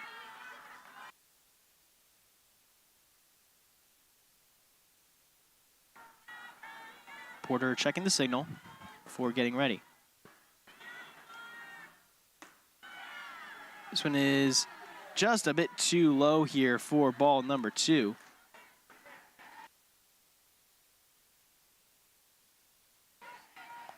And so Southwestern still trailing 3-6 here. 1 runner on with 2 outs in this bottom of the top of the 7th.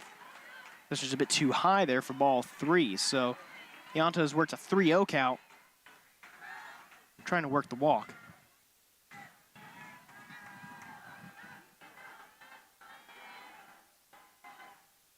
Porter checking before delivering once again. Just a bit too high and outside for ball number 4. So 2 straight walks for the senior. As now 2 runners are on for Cadence Garza. Garza 0 for 3 so far today, as she grounded out in the 2nd inning. Struck out looking in the 4th, and then flew out in the 6th. And looks like we are going to be getting another pitching change here, as Porter will be coming off, and on comes Jordan Arce, the sophomore out of Thousand Oaks, California, Thousand Oaks High School graduate. As Porter walks off, and on comes Jordan Arce, getting warmed up and getting ready for her 2nd appearance of the weekend. Started game number 1, went the entire 7 innings. in picking up the win. 3.20 ERA coming into this series. It has dropped after she only allowed 1 run in game number 1. And potentially going to be seeing her in game number 3. We'll see.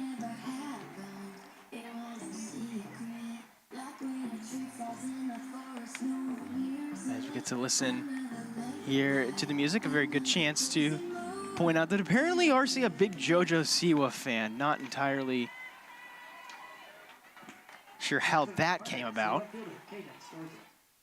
That's very unique like to have.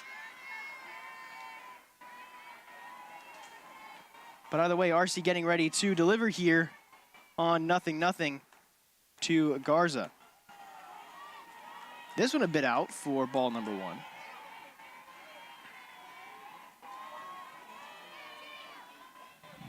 Trinity's offense really stepped up today. 9 hits during the big game, and it's something that Coach Wittauer talked about during the Austin series. The hitting was very contagious, and it was very contagious here again this afternoon. Trinity with 9 hits, Southwestern was 7. And it was just a good job of carrying out the offensive game plan both last weekend and also maybe a bit less so last night, as Trinity only scored 3 runs, but still done a good job here this afternoon as they've scored 6. RC managing to get this pitch in for strike number 1, so count moves to 2-1 now.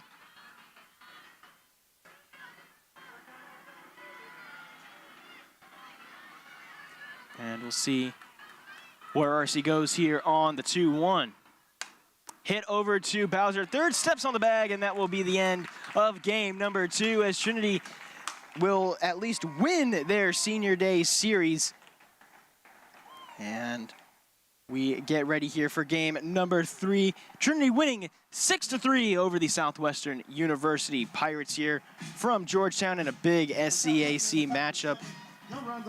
Particularly in terms of determining seeding, every win matters whenever TLU currently stands atop the record at a 13-1 record on the schedule so far. And game number 3 going to be coming up in just about 30 minutes. However, it's very important to note that TLU is not an unbeatable team. They were down against Centenary earlier. They did win against Centenary, swept the Centenary ladies who they were hosting. But other games going on around the SCAC, St. Thomas defeating Schreiner on the road 3-1. And in game number 2 of that series, and St. Thomas destroying Schreiner right now, 11-3, the score at the bottom of the 5th inning. And potentially in run rule conversation there. Trinity wins game number 2 of the 3-game series.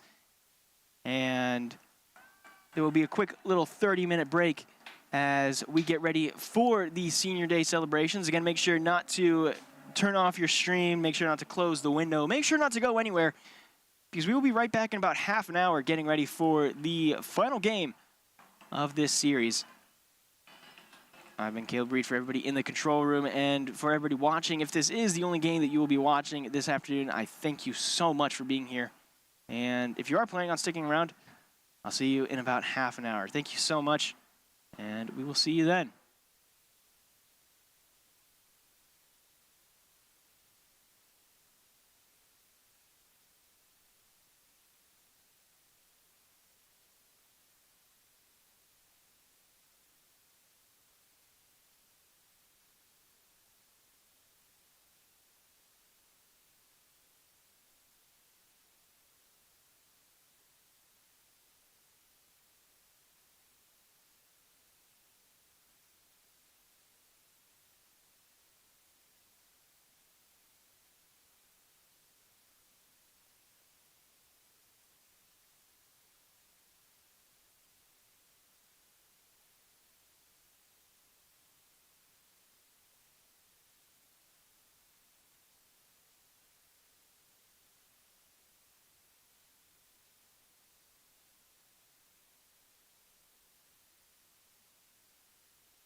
Good afternoon, everybody, and welcome back to game number 3 here, the final game of senior weekend here, Senior Saturday here from San Antonio, Texas.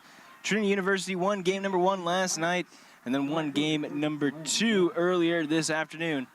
And following the conclusion of this game, we will have, of course, all of the Senior Day celebrations, recognizing all of the seniors out in center field, so make sure to stick around for that after this game. But first, we've got a whole ball game to get through here. Trinity won game number 1, 1-3, and then won game number 2, 3-6. So we'll see if Trinity can score 9 here in game number 3, continuing that pattern as we get underway here in game number 2. Once again, it's Jody Glenn Millhouse, the one starting out for Southwestern. Glenn Millhouse, the leadoff in all 3 games so far this series. She goes up against Josephine Colawine. Colawine, the very, very impressive 5'9" freshman out of Reno, Nevada, out of the Academy of Arts, Careers, and Technology out there in Reno. This one hit past Samantha Tagawa, who was playing very far in, and that's one of the big issues with the shift. You run into problems like that. And it allows Jody Glenn Millhouse to get on base early to get things started for Southwestern here in game number 3. And it also brings up here in the number 2 spot, Erica Otto, the junior out of Schulenburg, Texas. She's batting .280 coming into this series. Otto, during game number 1, went 2 for 3, and Glenn Millhouse thought about running there, but does not. In game number 2, in the number 2 spot, so the same spot that she is in today, Otto went 0 for 1 with a walk and a strikeout. Was also hit by a pitch and had a sac bunt laid down. Trying to sac bunt again. The throw over is in time! Zoe Frosto, the cannon on her arm, able to get Jody Glenn Millhouse stolen. And that will be a fantastic first out of this top of the first inning here for Frosto and the Trinity University defense. Frosto had some big plays over spring break whenever she came in at the catcher position, and she has really shown defensively as well as a little bit offensively. Williams, the quick hit over there by Otto, and it is a 1-2 inning here. Glenn Millhouse goes down on 1 pitch, and then Otto going down on the other. So 2 straight pitches, 2 straight outs for Josephine Colawine here, who comes into this series with a 4.44 ERA, 159 whip. Of course, that will be hurt a little bit here if there are multiple hits given up. Already 1 hit by the Southwestern University Pirates so far here today. 3-2 is Colawine's record. She has 2 starts on the season, 12 appearances.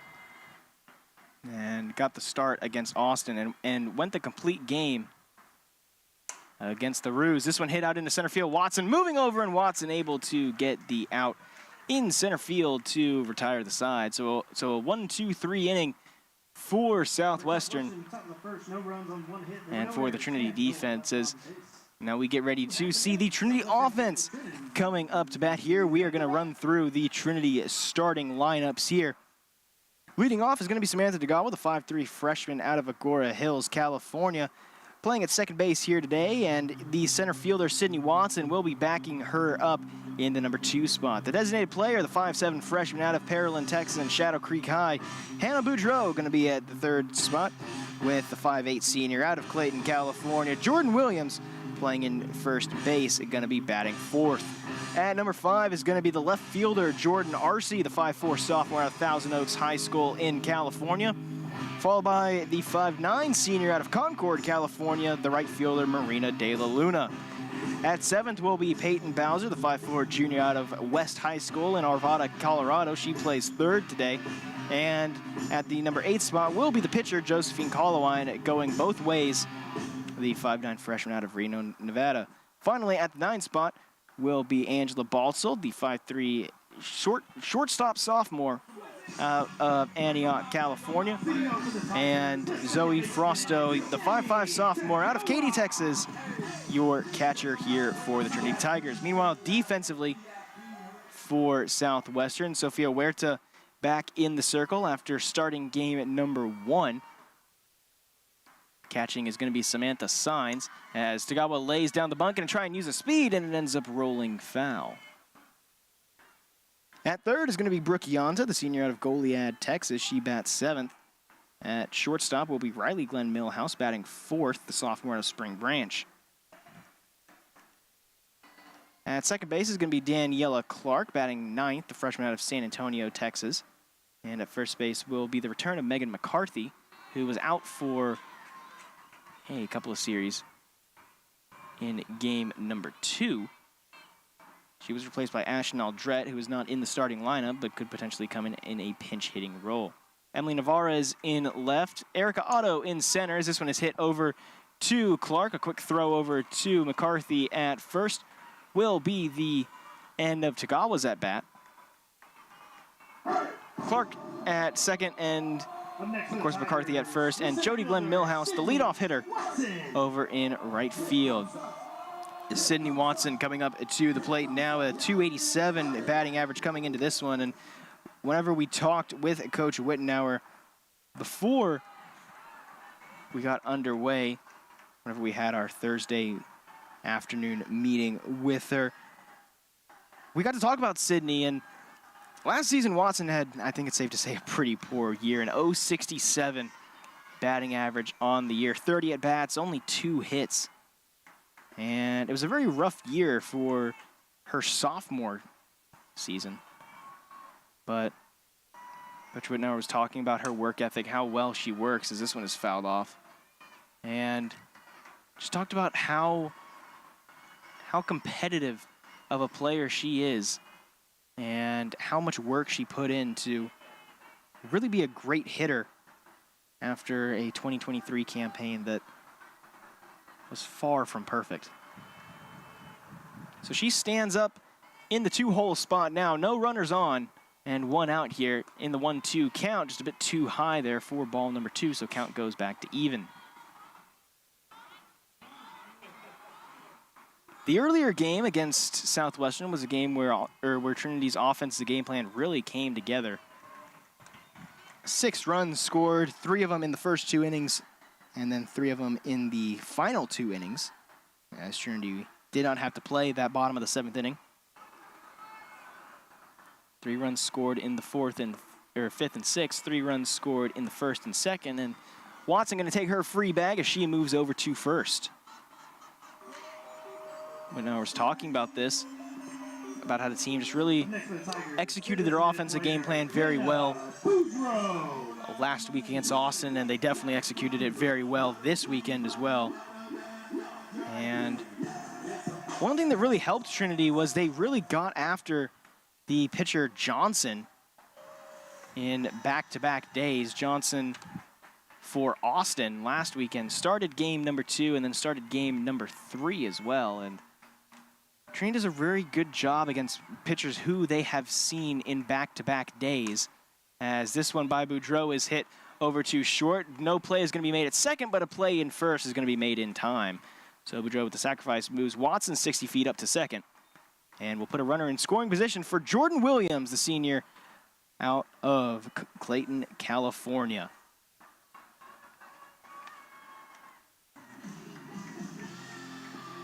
Williams, a senior, batting lefty.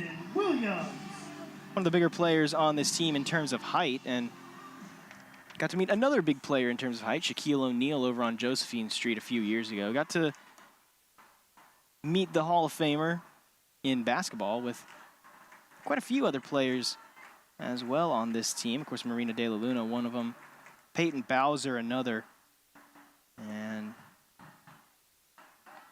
it was just a big group that really got to meet an overall legend. And not just basketball, but pretty much every sport.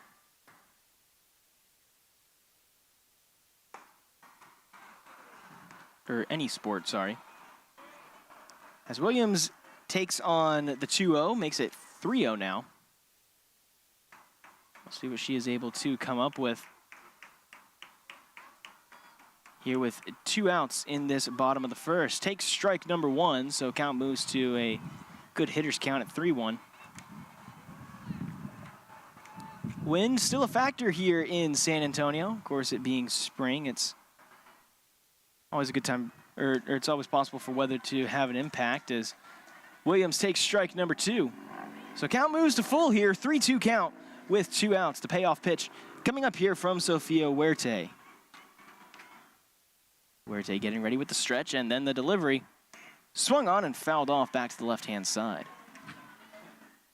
Huerte in game number 1 last night went the full 6 innings, 7 hits allowed, 3 runs allowed, all of them earned in the loss. It was her 4th loss of the season as she has a 6-4 record on the year so far. She also got 2 starts against Centenary, as that one is going to be too low for ball number 4. A bit of confusion there as Williams was trying to make sure that it was indeed ball 4 before taking the free bag. So Watson stays on second. Williams moves over to first, and it brings up the big two-way player, Jordan Arce. Arce not playing two-way here today. She got the save in game number 2 after pitching the final out. This was just a bit too far inside for ball number 1. Arce playing in left field here today.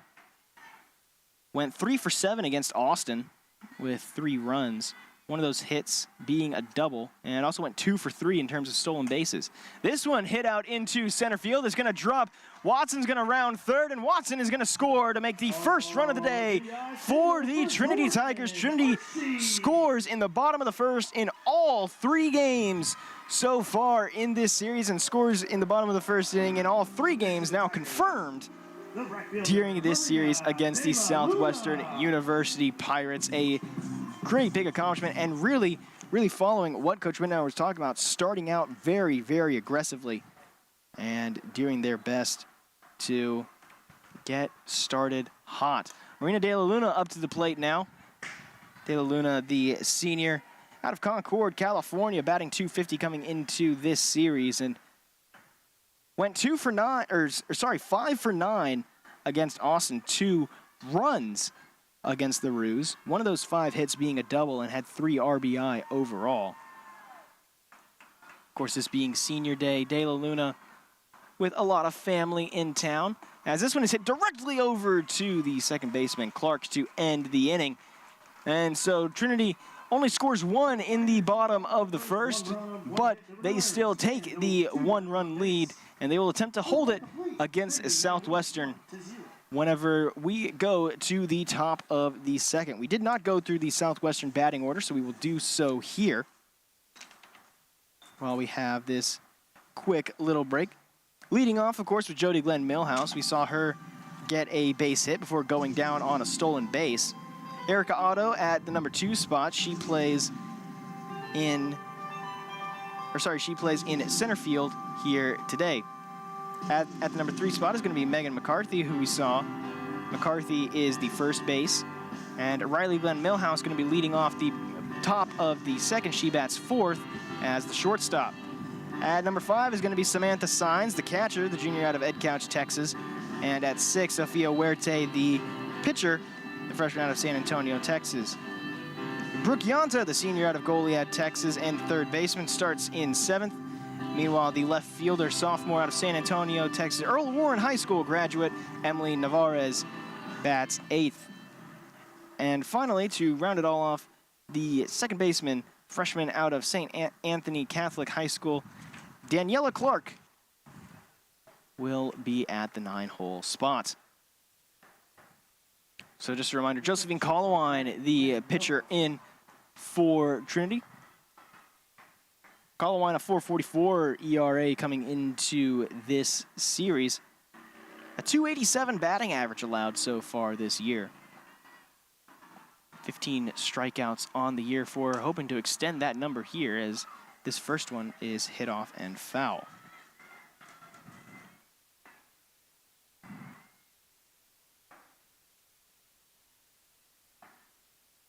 this is a Trinity lineup that both offensively and defensively is filled with talent. And just because a player isn't in the lineup doesn't mean that they aren't talented. Quite a few great players have come in and developed over the course of the season, started hot, continued hot. Some started hot, cooled off, got hot again. And this is a team that really makes a coach like Coach Wittenauer kind of a little bit anxious whenever it comes to developing a lineup, because there are just so many good players up and down that on any other team, she said, would probably be deserving of a start.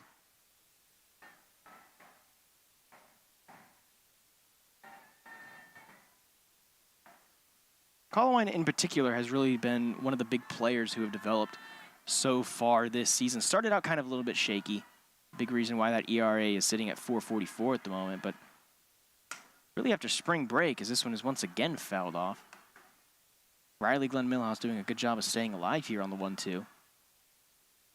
Following spring break, Colwine and really the majority of this freshman pitching staff really got everything together, and it took them a little bit to kind of collect themselves and get into a rhythm, but once they did not cool off, as this one over to Bowser is a quick little snag to be the first out of this top of the second inning. Next up, the catcher, Samantha Sines. And brings up the catcher, number 12, Samantha Sines, out of Ed Couch Elsa High School. Played in 2 games against Centenary. Went 4 for 7 in those 2 games. Sines in game number 1 went 1 for 4. And did not play in game number 2. Was hoping for a little bit better here. Goes down 0-1 early. Against Colwine, the big righty with plenty of spin on the ball. This one hit directly back over to Colwine, and a nice easy toss over to Williams at first will be the second out of this at-bat. This Trinity defense has been nothing but incredible. It's a team that, according to Coach Wittenauer, really likes to over-communicate at times. And over-communication obviously better than under-communication, especially after last season where errors were kind of the downfall of this team in terms of close games. Trinity's record last year, 15-28 in 2023. Averaging a bit over 1 error per game. As this one is just a little bit too low on the off speed for ball number 2. Sophia Huerte, the batter up, 205 batting average so far this season coming into this series. The big two-way player hoping to get something started here on 2-0. Unable to get it there as it's fouled off to the left-hand side, jammed a bit in.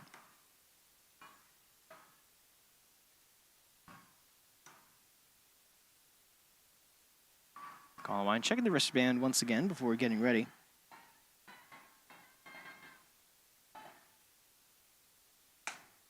This one hit directly back up the middle over to Baltzel, and Baltzel able to throw it over to Williams in time for the third and final out of this top of the second inning. Trinity maintains their 1-0 lead and will have a chance to extend it whenever we come back on the Trinity Tiger Network.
Welcome back, everybody, to Trinity University here in San Antonio, Texas. A beautiful day for senior weekend.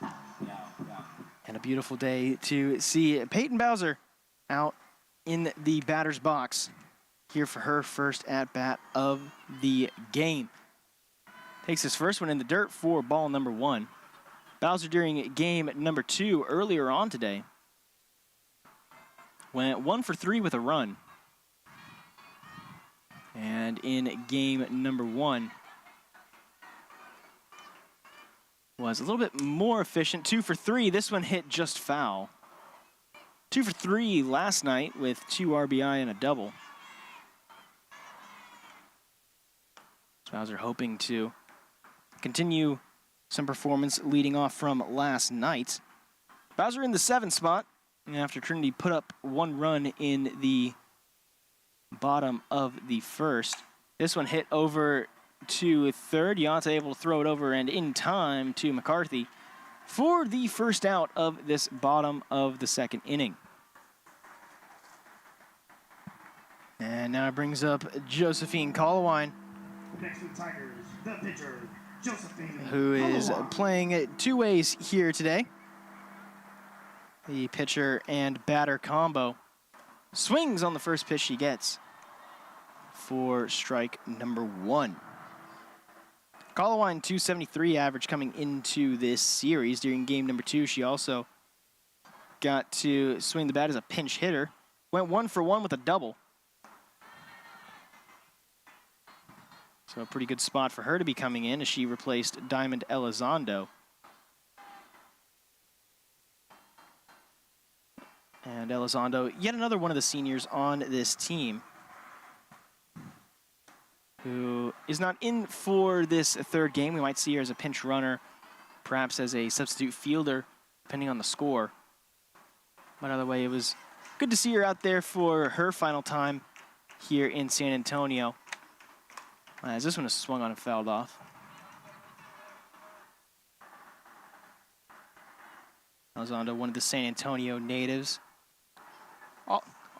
All the family getting to come in, and one of the family being her new niece. Elizondo being a fresh aunt. As this one is hit over to third. Colawine unable to get there in time for the 2nd out. So now it brings up Angela Baltzel. Baltzel, the 5'3" sophomore out of Antioch, California, batting in the 9-hole spot as the shortstop. And just to go to show how dangerous this Trinity team is, even though Baltzel is in the 9-hole spot, she's batting .363 coming into this series. And during the earlier game, Baltzel went 2 for 3 with a run. During game number 1 last night, she only went 1 for 2. And a much lower scoring affair. As this one is slapped over to the right-hand side, or left-hand side, sorry.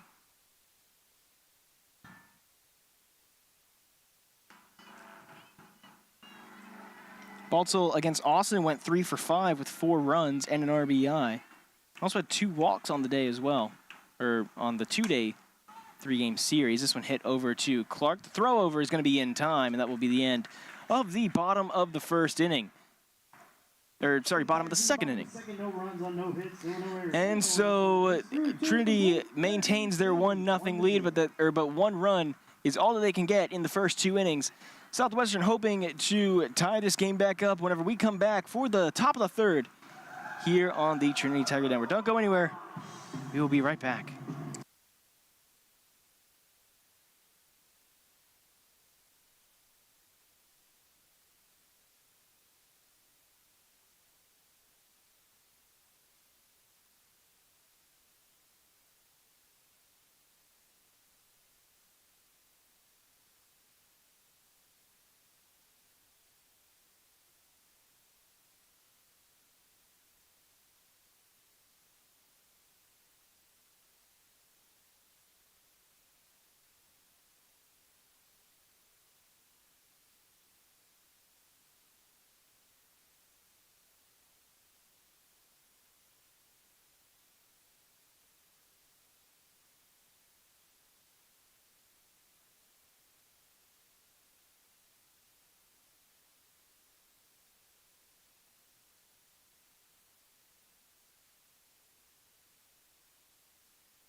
Welcome back, everybody, to Trinity University here. Game 3 of this 3-game series between Southwestern and Trinity University. Of course, Trinity University being the host here, as we are on the Trinity Tiger Network.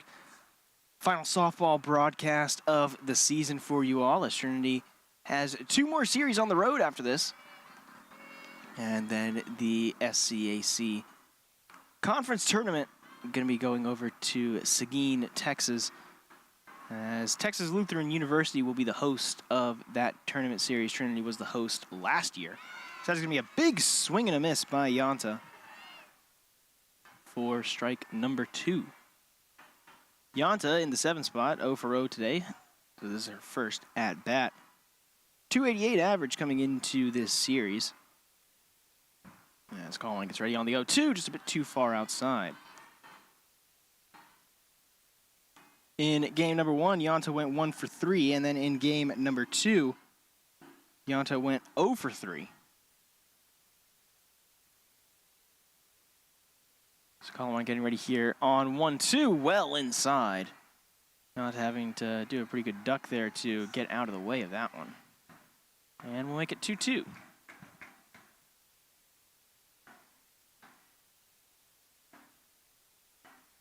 Colin getting ready here on the even count. Swing and a miss. Strike number 3 as a throw over to first. And it isn't going to be called a drop strike 3. It is just going to be called a swinging strike 3 for Josephine Colowine. Strikeout number 1 on the day for the freshman. And it'll bring up Emily Navarez, another freshman here a sophomore. The online site was a little bit off. The stats page that we have here was just a little bit off. Navarez, a sophomore out of Earl Warren High School here in San Antonio, Texas, playing left field here today. Navarez, a .233 batting average coming into this series, went 2 for 6 against Centenary. Whenever Southwestern hosted the ladies, Southwestern winning that series 2-1. Swing and a miss for strike number 2. And so Colowine getting ahead here, 0-2 against Navarez. Navarez did not play in game number 2. He went 0 for 2 with 2 strikeouts in game number 1.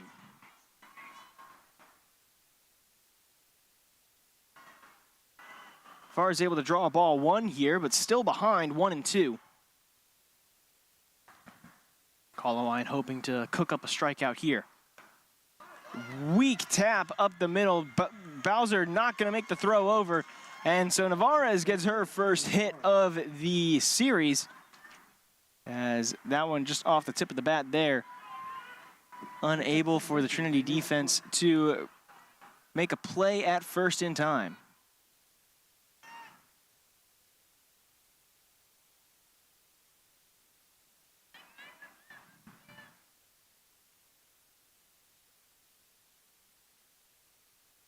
Colowine getting ready here on the 0-0.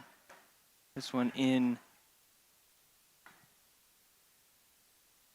to Daniela Clark.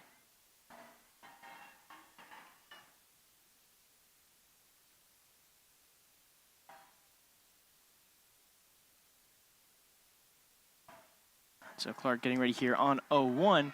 That one just a bit outside for ball number 1. So count goes back to even. Clark during game number 1, 0 for 2 on her line with a walk. And in game number 2, went 2 for 3 with an RBI and a walk as well. Swing and a miss for strike number 2. So Colowine gets back ahead 1-2 with 1 out and a runner on.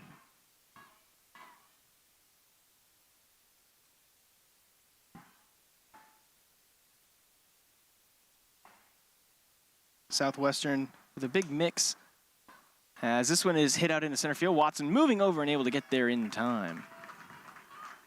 Bring up Jody Glenn Millhouse once again. Southwestern is a team with players that are performing kind of all over the spectrum in terms of experience levels.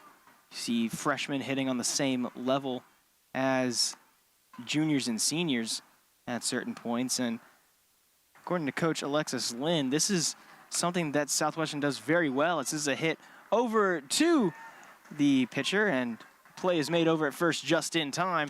And that will be the end of the top of the third inning. Southwestern unable to get a run off of one hit, and Trinity keeping the defense strong as we go into the bottom of the third here on the Trinity Tiger Network.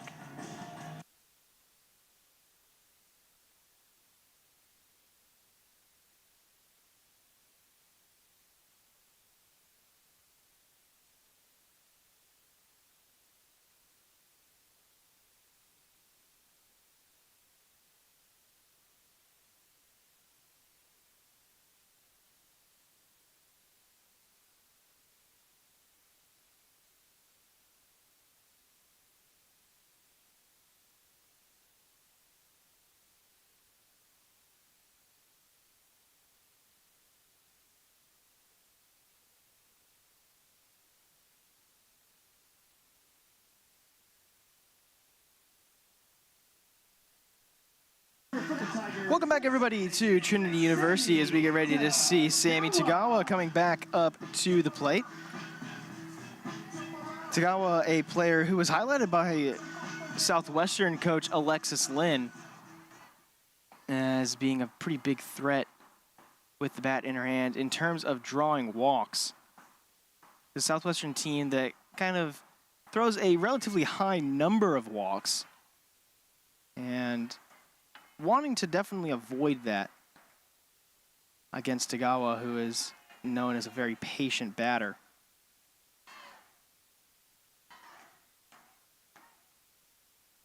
Big opportunity to try and limit her performance.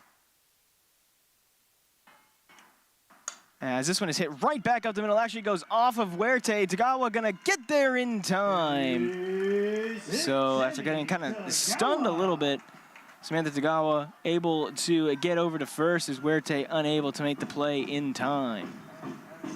Next up for the Tigers, the center fielder, And so Sydney Watson going to be coming back up to the plate now. Watson, in her first plate appearance, laid down, or did not lay down the bunt as Tagawa was unable to get on. Watson was able to advance on the walk and served as the lone run here so far this afternoon. On the 0-1, hits one out into right. Glenn Milhouse moving over and able to get there in time. Looked a little bit like she had lost it a bit there before able to recover and get over there. And as we cross over into 5 o'clock p.m. local time, it'll be very interesting to look at any hits that go into left field as the sun is starting to kind of get in the face of those fielders out in left. This one hit over into right and foul by Hannah Boudreau, who grounded out in her first plate appearance in the bottom of the first inning.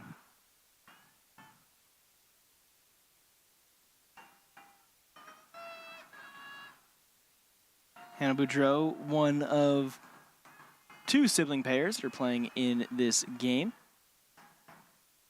or playing in this series, rather. Hannah and Sydney Boudreau, the twin sisters, the twin Tigers. Sydney played in games 1 and 2, is not in the lineup for game 3, could potentially come in during a pinch hit role. As this one is hit over too short, Glenn Milhouse, the throw over is in time, and it is a double play by the Southwestern defense. The Southwestern defense stifling here in games 2 and 3. And it will bring us into the top of the 4th inning whenever we come back on the Trinity Tiger Network.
Welcome back, everybody, to Trinity University here on the Trinity Tiger Network.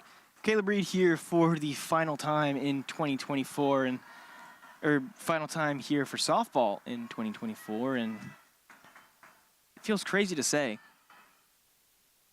as the end of the school year already fast approaching. This is the final home game of the regular season and likely of the year for Trinity. And it has been quite an impressive season.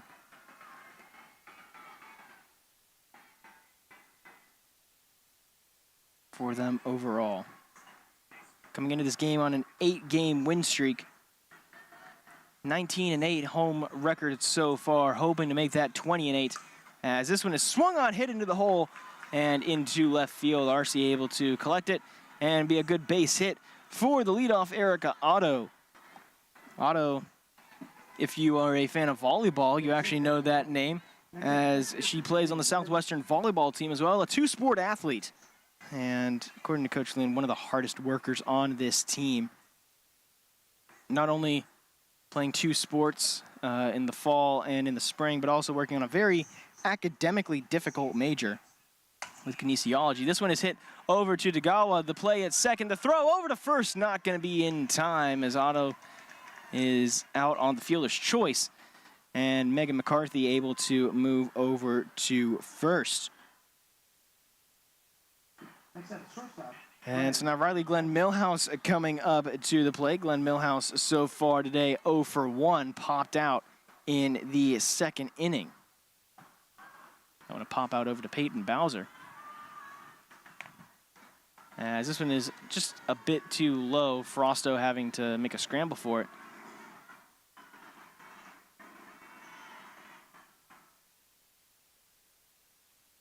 On deck is Samantha Signs, who we will be seeing after Glenn Millhouse. Wind and delivery. This one hit over to Watson. Watson able to get it in time. Pump fake to push McCarthy back as Glenn Millhouse goes out in two pitches. And it brings up Samantha Signs.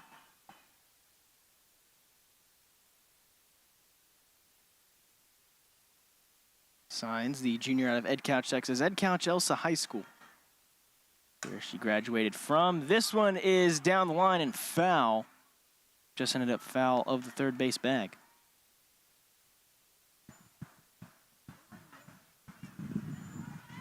Wind starting to pick up just a little bit here, up in the Mabry Pavilion. As Colowine gets a touch of the rosin bag before going back to deliver the 0-1. This one is a bit outside for ball number 1, so count goes back to even. Colowine so far this season, again, started out kind of rough, but since then has really, really been impressive. Certified pastry chef hoping to serve up a couple more strikeouts here, or cook up a couple more strikeouts, as she's already gotten 1 so far today. Looking for a bit more, as she's already gone 3 2/3 innings. As we are already in the top of the 4th inning. This has been a very quick third game of the series, second game of the afternoon. This one popped over to short. Baltzel moving over, and Baltzel able to retire the top of the 4th for Southwestern. And no runs score on 1 hit for the Pirates, as we now go to the bottom of the 4th inning here in a very quick game number 3. Senior day here from San Antonio, and we will be back in just a moment, getting a look at least 2 seniors in the form of Jordan Williams and Marina De La Luna, with Jordan Arce splitting the 2 of them whenever we come back.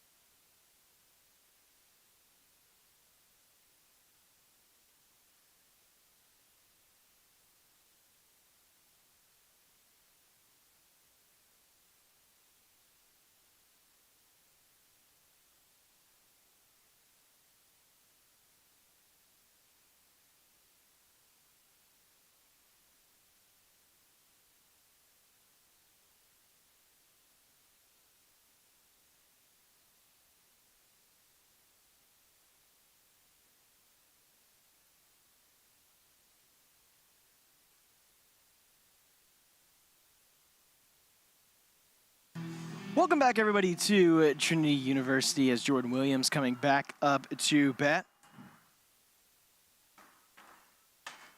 Williams, the senior, out of California. As this one is hit over to Clark in a quick out here in the bottom of the fourth inning, sorry. And now Jordan Arce coming up to the plate. Arce got an RBI single in her first plate appearance. That plate appearance coming in the bottom of the first inning, and it was the only run that Trinity has been able to get in so far today. Swing and a miss for strike number one. Arce leading the team in home runs so far this season, one of only two players who has a home who has a homer this year. Winds and delivers, checks a swing, and it's a bit too high for ball number one.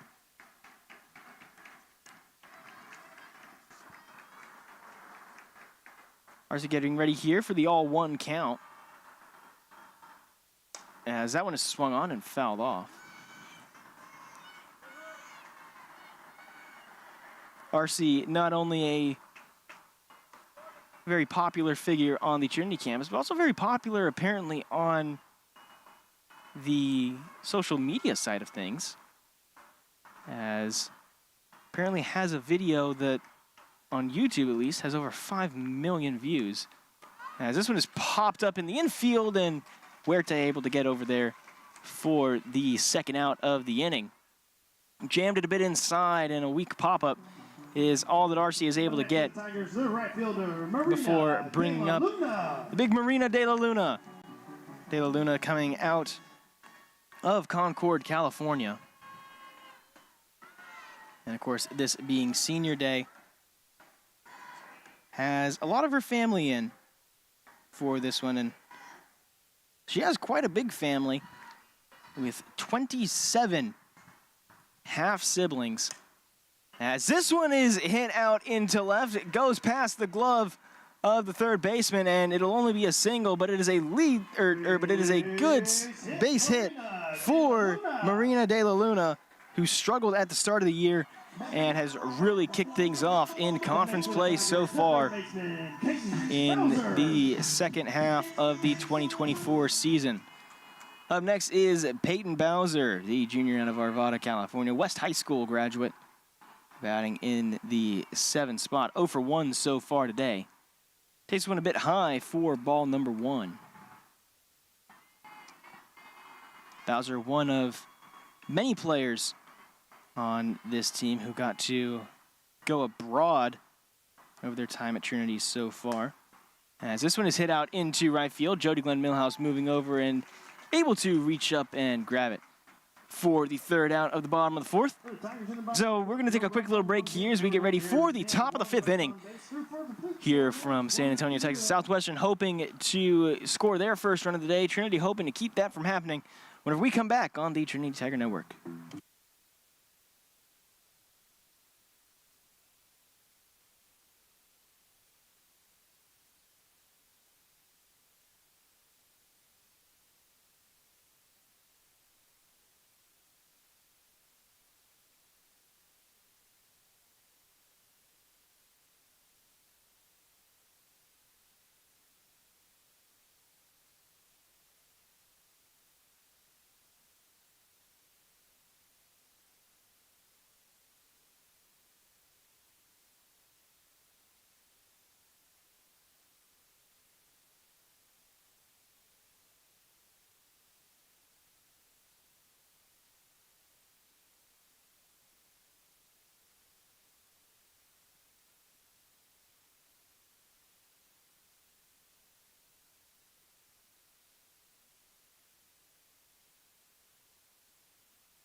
Welcome back, everybody, to Trinity University here, as we get a look at Sofia Huerta coming up for her second plate appearance of the afternoon. 0 for 1 so far in the day after grounding out in the top of the second. And hoping for a bit better here as she has a fresh count on 0-0. This one down in the dirt for ball number 1 by Colawine. Colawine so far today has gone all 4 innings of work, 3 hits allowed, and 1 strikeout. This is a Southwestern offense that is very used to getting a lot of hits. Bringing them home has been kind of a little bit of a difficult task as this one hit over to Bowser. The throw over to Williams is in time for the first out of this top of the 5th inning. And now brings up Brooke Yanta. Yanta, the senior out of Goliad, Texas.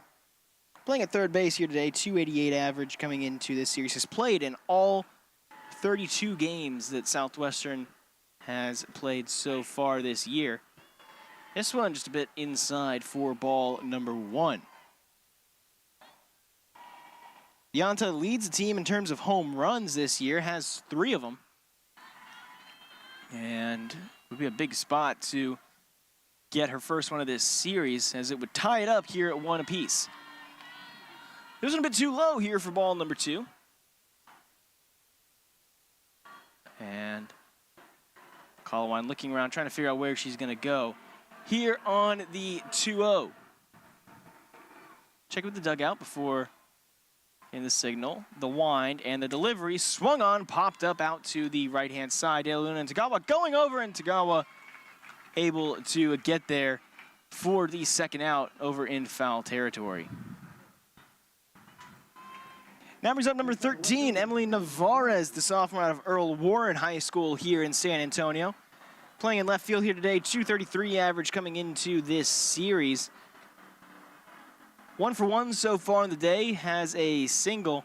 It was her first base hit of this series as she went 0 for 2 with 2 strikeouts in game number 1, and did not appear in game number 2. Takes the first one for a strike, takes the second one for a ball, and the count is now even at 1-1.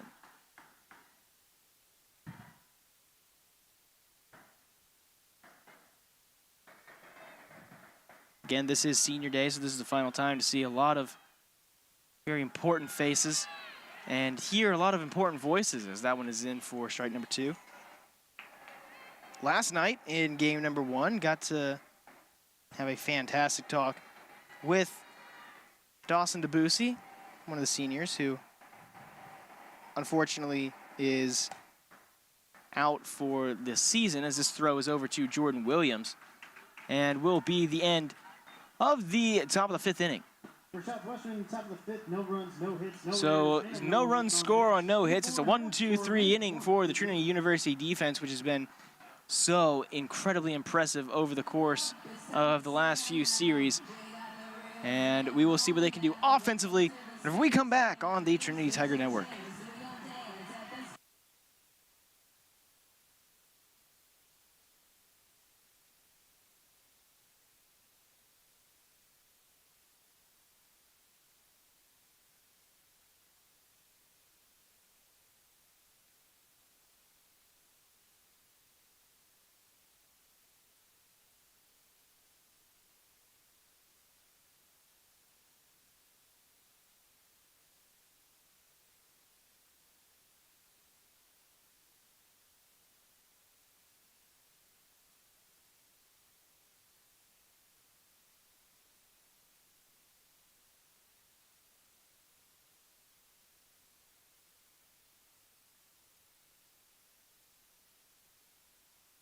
Welcome back, everybody, to Trinity University, as we are going to get a look at Josephine Colawine coming out to lead off the bottom of the 5th inning here, as Trinity with a slim 1-0 lead, hoping to extend that here. Colawine playing 2 ways here, fouls this one off just a little bit. Playing 2 ways here this afternoon, and Colawine coming into this series batting .273, went 1 for 3 against Austin, and a .546 OPS so far on the year. swings at this one and fouls it off to the right-hand side. That one's going to end up, I think, in the TUP backyard. If not, it's going to end up just a little bit over that fence. As Colorado finds himself down 0-2 here, grounded out in the bottom of the second. Swung on, hits this one over into right, and that will be a base hit for Colowine, as she is going to get her 4th base hit of the season. As Colowine, her 5th base hit of the season, as she got one in game number 2 as well. Balsall thought about laying down the bunt, pulls it back just in time, and it'll be ball number 1.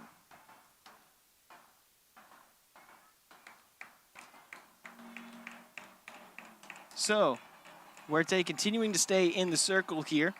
4 innings of work so far, 4 hits allowed, but only 1 run given up. This one bounces off of Balsall and will be foul.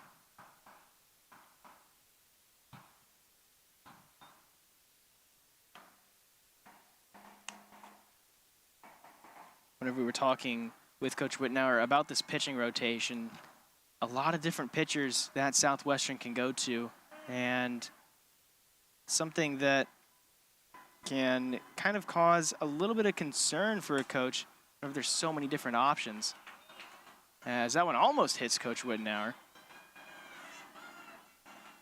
Angela Balsall is swinging on that one just a little bit too early and sending it off to the left-hand side.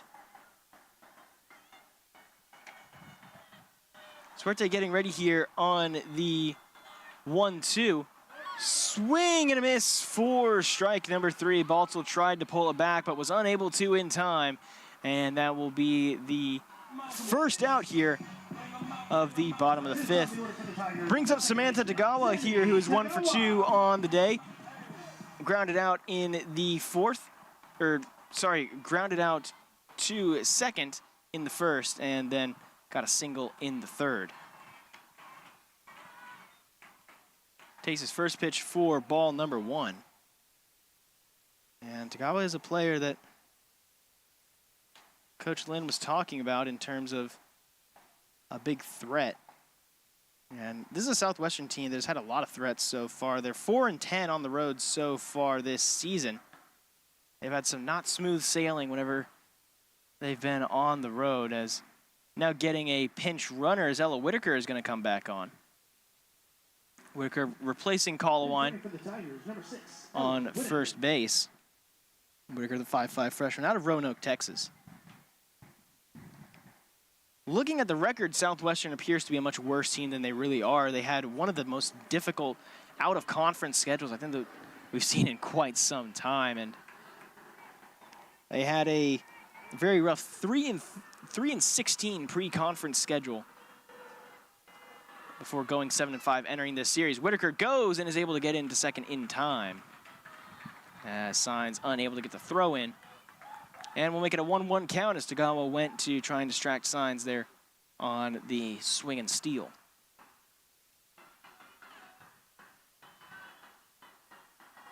Huerte getting ready here on the 1-1. Swung on by Tagawa, going out to the right side and foul.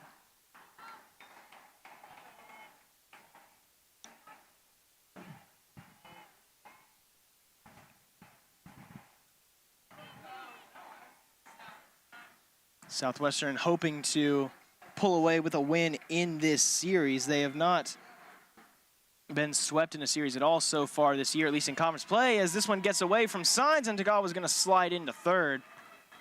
So an easy swipe of 3rd base as the ball gets away there from Signs, and we'll put a runner just 60 feet away with 1 out available for Samantha Tagawa here on the 2-2.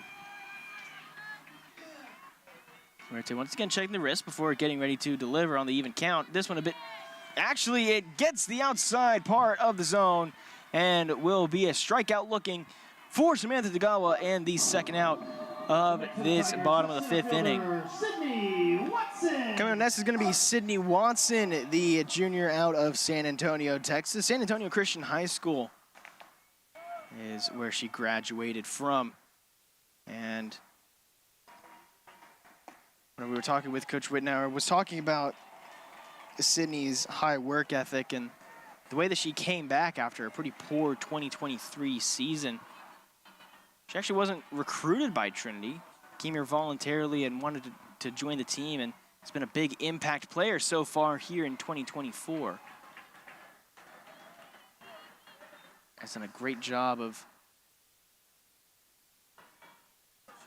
really working with the bat in her hand, and Coach Whitnauer was nothing but complimentary of her work ethic, not only with the bat, but also in the field.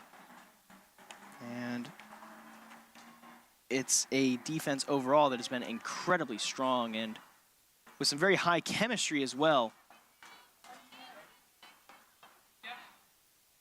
with the bats in their hands, in the dugout, in practices as well. Coach Whitnauer was kind of expecting a little bit better quality than St. Thomas, and they've definitely gotten it here so far today. As this one is fouled almost directly back into the crowd.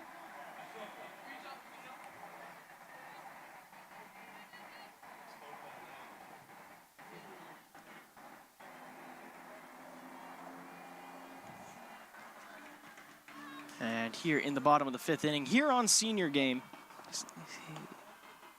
the senior game here on senior day, the final home game for Trinity here in the 2024 spring season.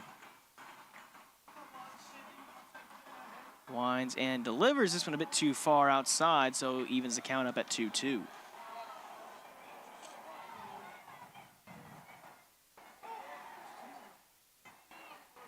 The Southwestern team has really been working on playing with energy, and they've done very well here so far against Trinity.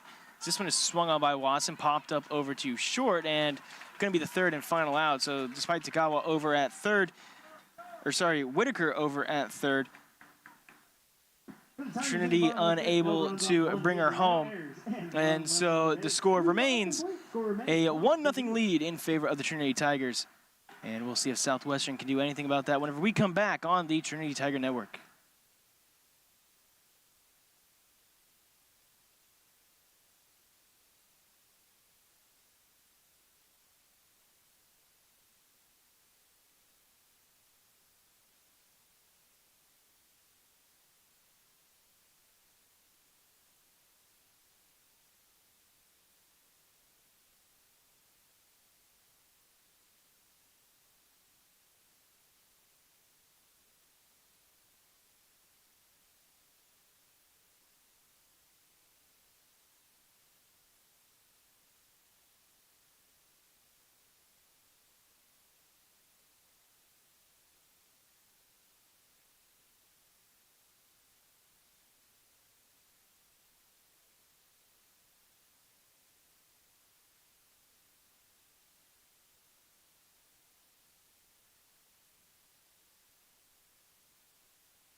Welcome back, everybody, to Trinity University and the Trinity Tiger Network.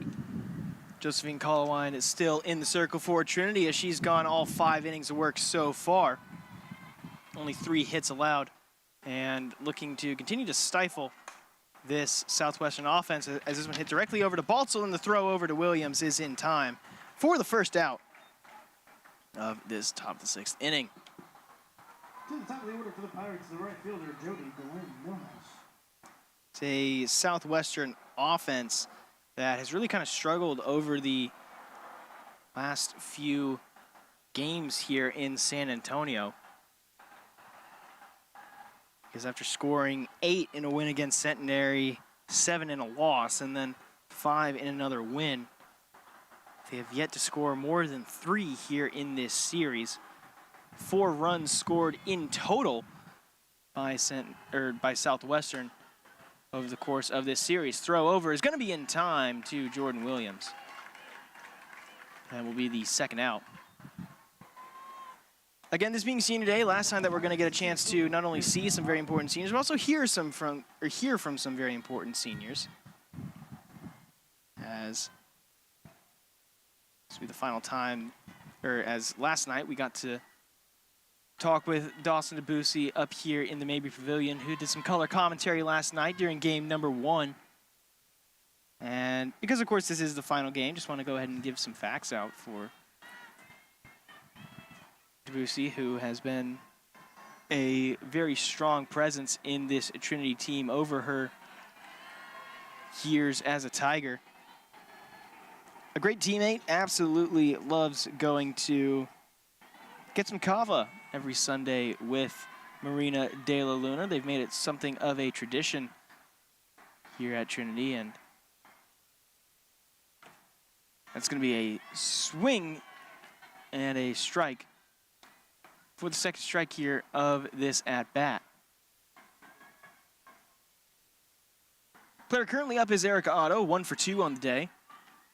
Grounded out to grounded out to first unassisted in the first inning, and then had a hit in the 4th inning. This one hit out into center field. Moving over is Watson, and Watson able to get the 3rd and final out here of the top of the 6th inning. So Trinity maintaining their 1-0 lead over the Pirates, as we are going to go to the bottom of the 6th here from San Antonio. Make sure not to go anywhere. We'll see what Trinity can do with the bats in their hands for potentially the final time at home this season, whenever we come back on the Trinity Tiger Network.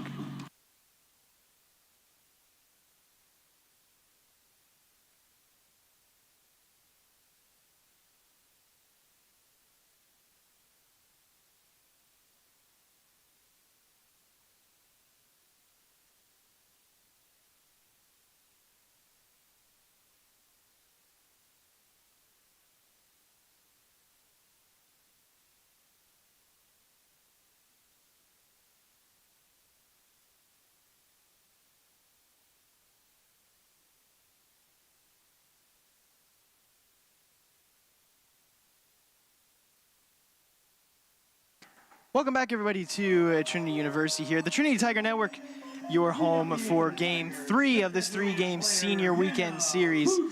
And we're going to get a look at Hannah Boudreau, the queen of the bat so far this season for Trinity, but not the queen of her own bedroom, as her twin sister's pet parrot, Beaky, apparently is quite a big bully to the twin of Sydney Boudreau. And currently in on an 0-1 count. Batting .411 coming into this series, 5 for 10 against Austin. This one gets past the glove of Clark. It ricochets off on the diving play.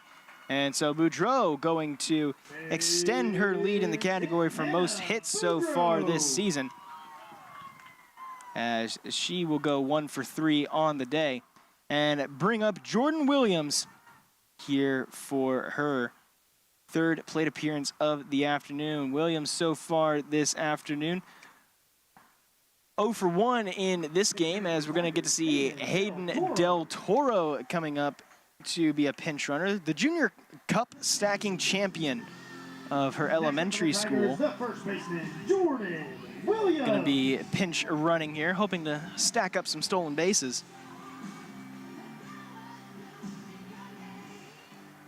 Toro, the fly-5 sophomore out of Cywoods High School in Cypress, Texas. This one is going to be a bunt laid down by Williams. Williams tripped up, and going to be a quick out there for the senior, and potentially her final home at bat, as Del Toro goes over to second. You can hear the cheers from the crowd. And up is going to come Jordan Arce, the left fielder, who's 1 for 2 on the day, has an RBI single in the 1st and popped out in the 4th. We'll see what she can do with the bat in her hands, with Del Toro on second. Swings, and this one pops it up to the right-hand side, and it's going to go foul just over the net.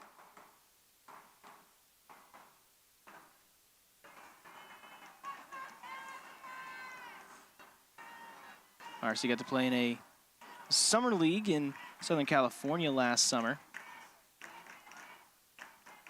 So got some summer work during the off season. And just a bit outside for ball number 1. This is a Trinity team that has really developed very well so far this year, and it's something that Coach Wittenauer was talking about in terms of just being proud of everybody. As this one is slapped over to the left-hand side, foul. Coach Wittenauer extremely proud of this entire team for just stepping up in the situations where it's needed. This has been a team that has that clutch gene, as they're 3-0 in extra innings so far this season, and many of their wins have come in late inning situations. This one hit out by RC over to short. Glenn Milhouse able to reach over and get it in time. So that will be the second out here of the bottom of the 6th, and keep Del Toro on second. Up next for the Tigers, the right fielder, Marina De La Luna. De La Luna coming out for potentially the final time here at home. And if it is her final time, what a career she has had here at Trinity. The all-time home run leader here at Trinity University. As this one is hit out into left and fouled off.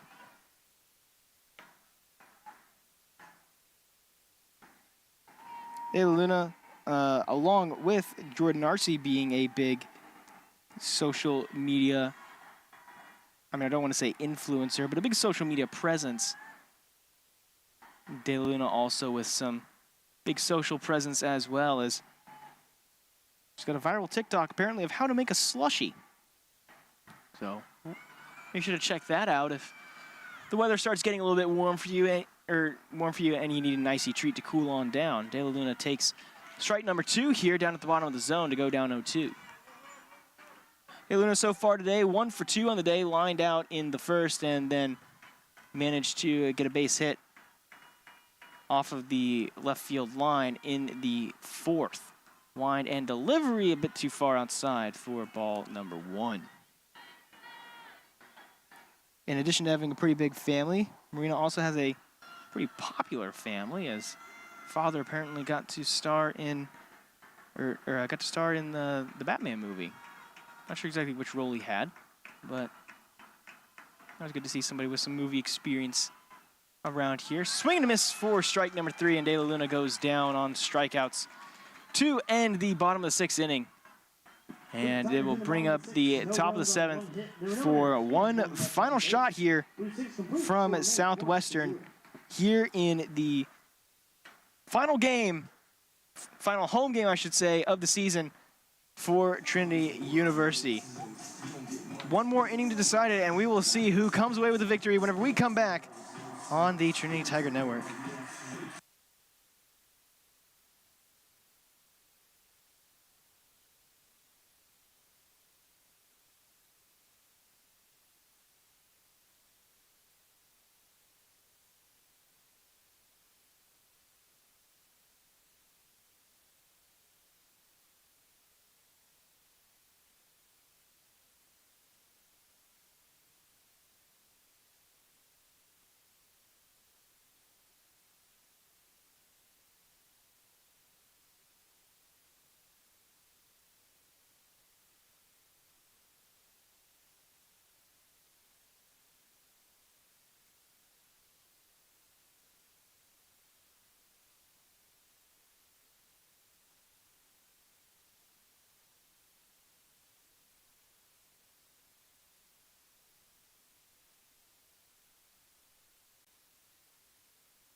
Welcome back, everybody, to Trinity University and the Trinity Tiger Network. Final time here in this spring in 2024 semester that I'll be able to be here on the call, and it has been a fantastic semester that I've been able to do all this here with y'all.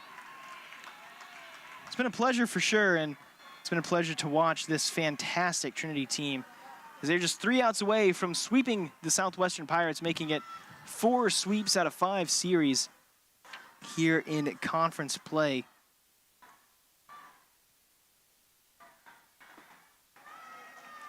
As Colorline going to even the count up here at 1-1. This Southwestern team that's really been working on playing with some energy. We saw some of that energy during game 2 as they managed to tie the game up before Trinity took the 3-run lead to eventually win it. as that one's going to be outside for a ball.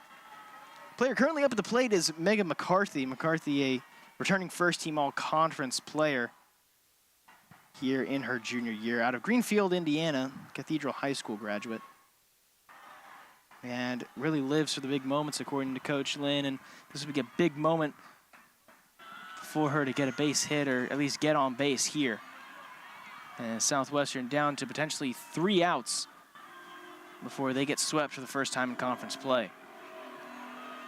3-1 count coming up here for McCarthy, a good hitter's count, as Colwine is going to have to be careful here. Winds and delivers, and it is in for strike number 2, so count goes to full.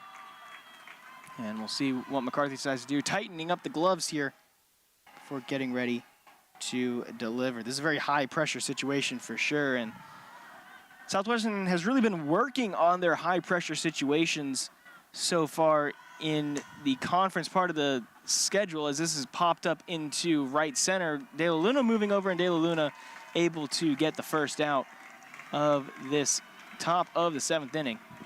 So Southwestern down just 2 outs to work with as it brings up Riley Glenn Millhouse, the sophomore shortstop out of Spring Branch, batting in the 4-hole spot, 308 average coming into this series. She's 0 for 2 so far on the day, popped out and lined out in the 2nd and 4th. Delivery is in for strike number 1. Frosto doing a good job on the framing there. Zoe Frosto, a trivia champion in both history and world geography, also on the Trinity powerlifting team. And here on 0-1, seizes Glenn Millhouse, rockets that one out to the left side. Colwine likely going to be having her twin brother here, as it is, of course, the final home game of the season. The senior series, always important to have.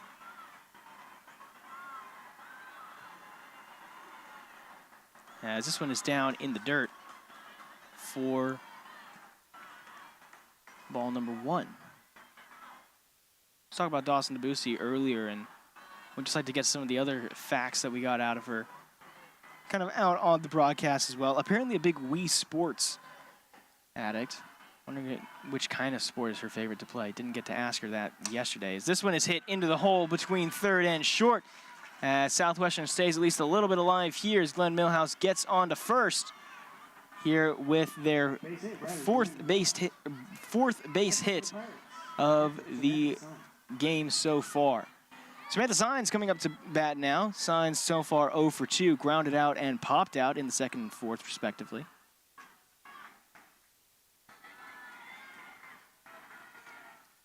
And Signs rocks this one out to right and foul. Despite missing all of this season so far, Debussy has been able to, or was able to do a great job of her attendance way back in high school, as never missed a day of school in K through 12, which I feel like that surely can't be right, as whenever you think about everything that is going on with COVID, with swine flu, with all of the bi-monthly strep outbreaks that happen, I find it incredibly hard to believe that a perfect attendance is even remotely feasible. But if anybody could do it, Dawson could. This one hit over to short. Balsall able to get it. The throw over is in time. A fantastic defensive play by the Trinity Tigers as Angela Balsall reaches out, catches the ball, and then rockets it over to first just in time.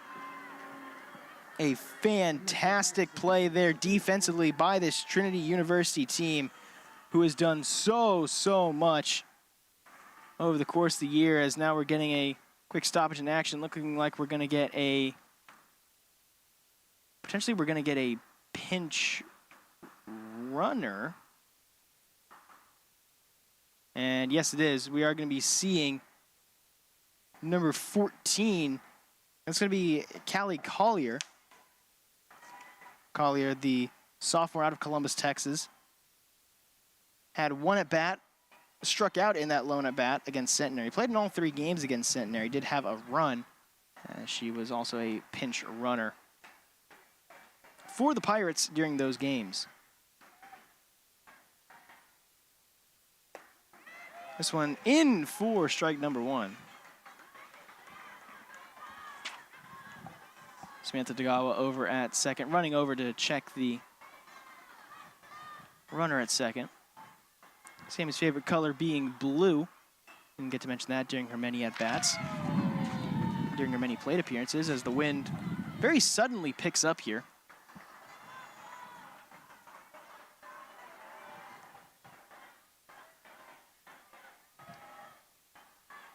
And getting ready here for the 0-2. Not in there for the 3rd and final strike. It's going to be ball number 1, as Huerta, continuing to stay alive, has grounded out in both of her plate appearances so far and hoping to avoid going 0 for 3 here to end the game. Runner on second is Collier. The pitch is just a bit high for ball number 2, so count moves back to even.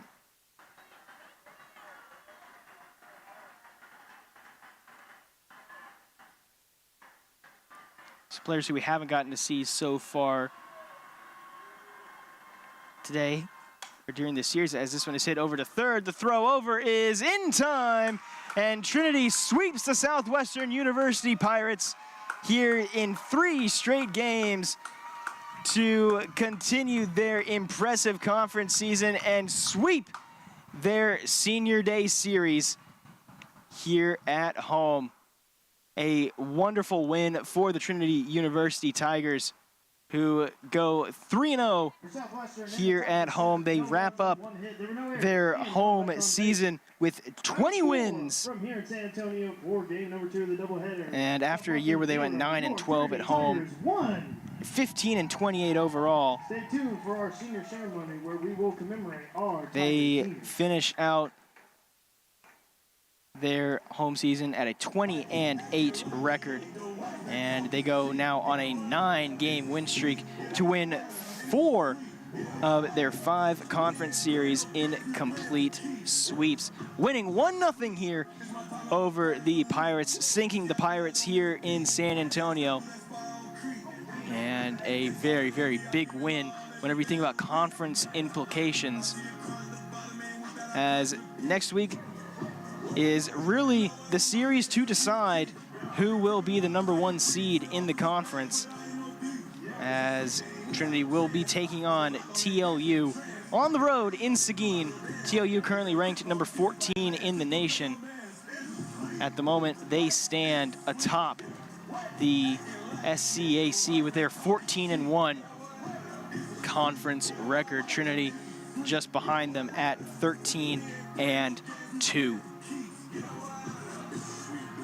Josephine Colwine went the complete 7 innings here, as she throws for a very, very impressive 7-inning shutout. She gets a shutout in her final home game as a freshman. Her second complete game of the season, as she got a complete game victory against Austin in game number 2. So incredibly impressive for her overall. 4 hits allowed, 1 strikeout on the day, and no runs given up. Meanwhile, going over to Southwestern, Sofia Huerta will be credited with the loss after going all 6 innings of work. 5 hits allowed, 1 run allowed, that run being earned. 2 walks and 3 strikeouts to her name as well. And 1 wild pitch as well. For the Pirates, only 4 hits by the team so far, or by the team during this one.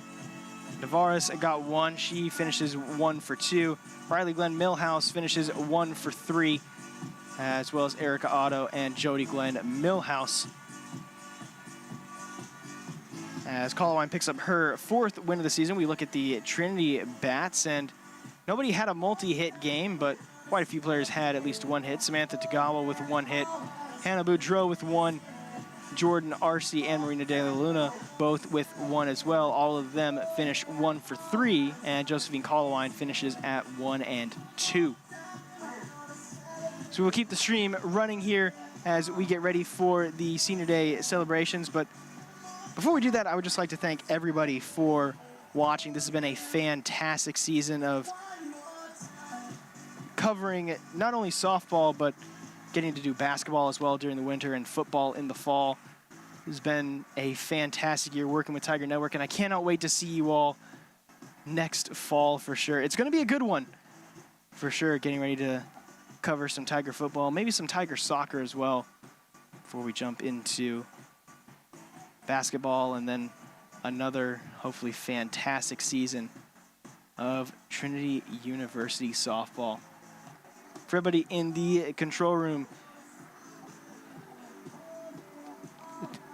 Josh Muchgamba, and for everybody up here in the Mabry Pavilion as well for helping us with stats and scoreboard, and everybody, to everybody watching this stream, thank you, because we wouldn't be able to do this without you. And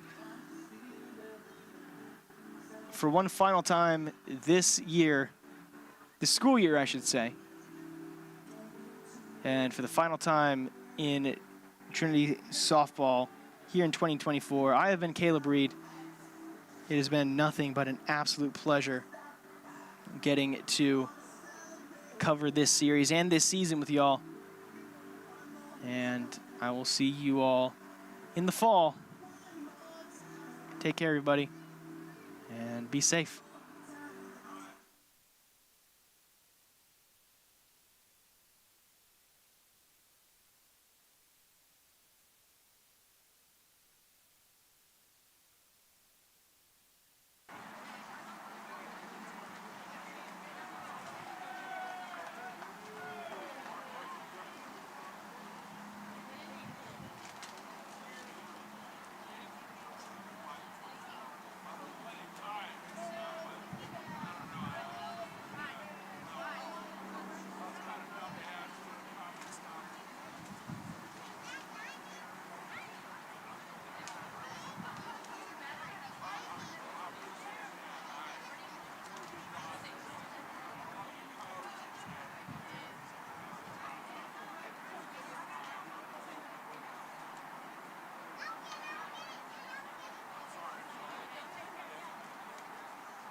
Good afternoon, ladies and gentlemen. We will now take this time to celebrate our Trinity Tigers softball seniors. Before we begin, we would like to take a moment to recognize the seniors for Southwestern. Haley Arrington, Brooke Yonta, and Samantha Sines. A round of applause for the seniors from Southwestern.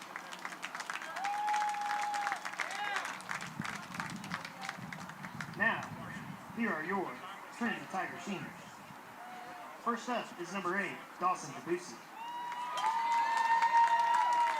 Dawson is accompanied by her dad, Nader, her mom, Missy, and her brothers, Owen and Dane. Dawson is graduating with a degree in international business with a minor in Spanish and economics. Muy bueno. After graduation from Trinity, Dawson will pursue a dual MBA and JD Law degree while continuing to play softball during her next 2 years of graduate school. Dawson's favorite Trinity softball memory is hitting for the cycle in her final full game before the season-ending thumb injury, and also breaking up a no-hitter against TOU last year in the 6th inning. But overall, her favorite memory is being a part of this specific team with these specific people. No team compares to them. Thank you, Dawson.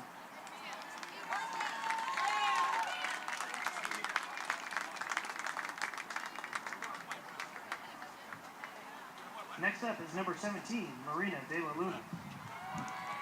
Marina is accompanied by her mom, Patty. Marina is graduating with a degree in accounting and a minor in sport management. After graduating from Trinity, Marina will be attending graduate school at St. Mary's College of California to get her master's in accounting. Marina's favorite Trinity softball memory is all the nights closing down the library with Club Live and making a slip and slide during spring break. Thank you, Marina.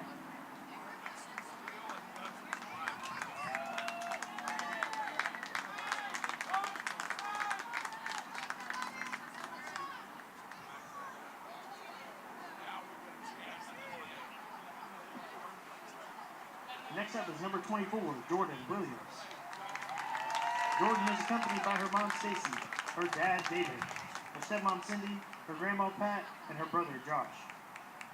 Jordan is graduating with a degree in psychology with a minor in sport management. After graduation, Jordan will be returning home to California to work. Jordan's favorite Trinity softball memory is floating the river during spring break during her junior year, and showing up to game day 4 hours early as a freshman to sweep and dump the water off the field in order to get the flooded tarp off. Thank you, Jordan.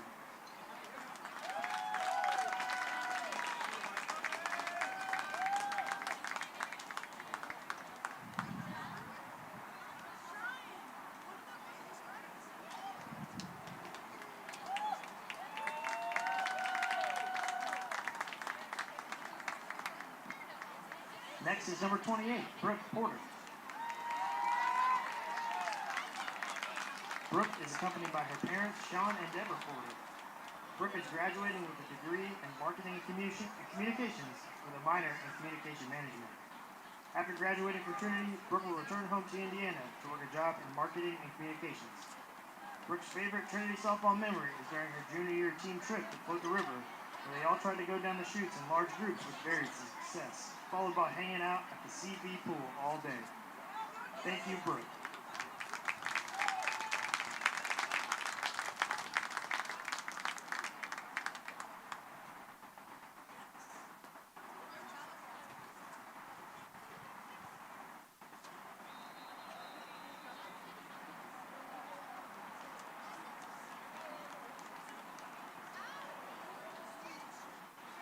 Next up is number 42, Diamond Elizondo. Diamond is accompanied by her parents, Veronica and Roland Elizondo, and her sisters, Alexis and Alyssa Elizondo. Diamond is graduating with a degree in psychology and a minor in business. After graduating from Trinity, Diamond intends to attend graduate school at Hardin-Simmons University to pursue a doctorate in physical therapy. Diamond's favorite memory is final season studying with the team, pulling all-nighters and putting on movies in the background to keep them motivated to keep studying. Also at the time, they were coming back from an away trip and they were ordering food and a bird flew into McDonald's and hit a food vendor. Thank you, Diamond.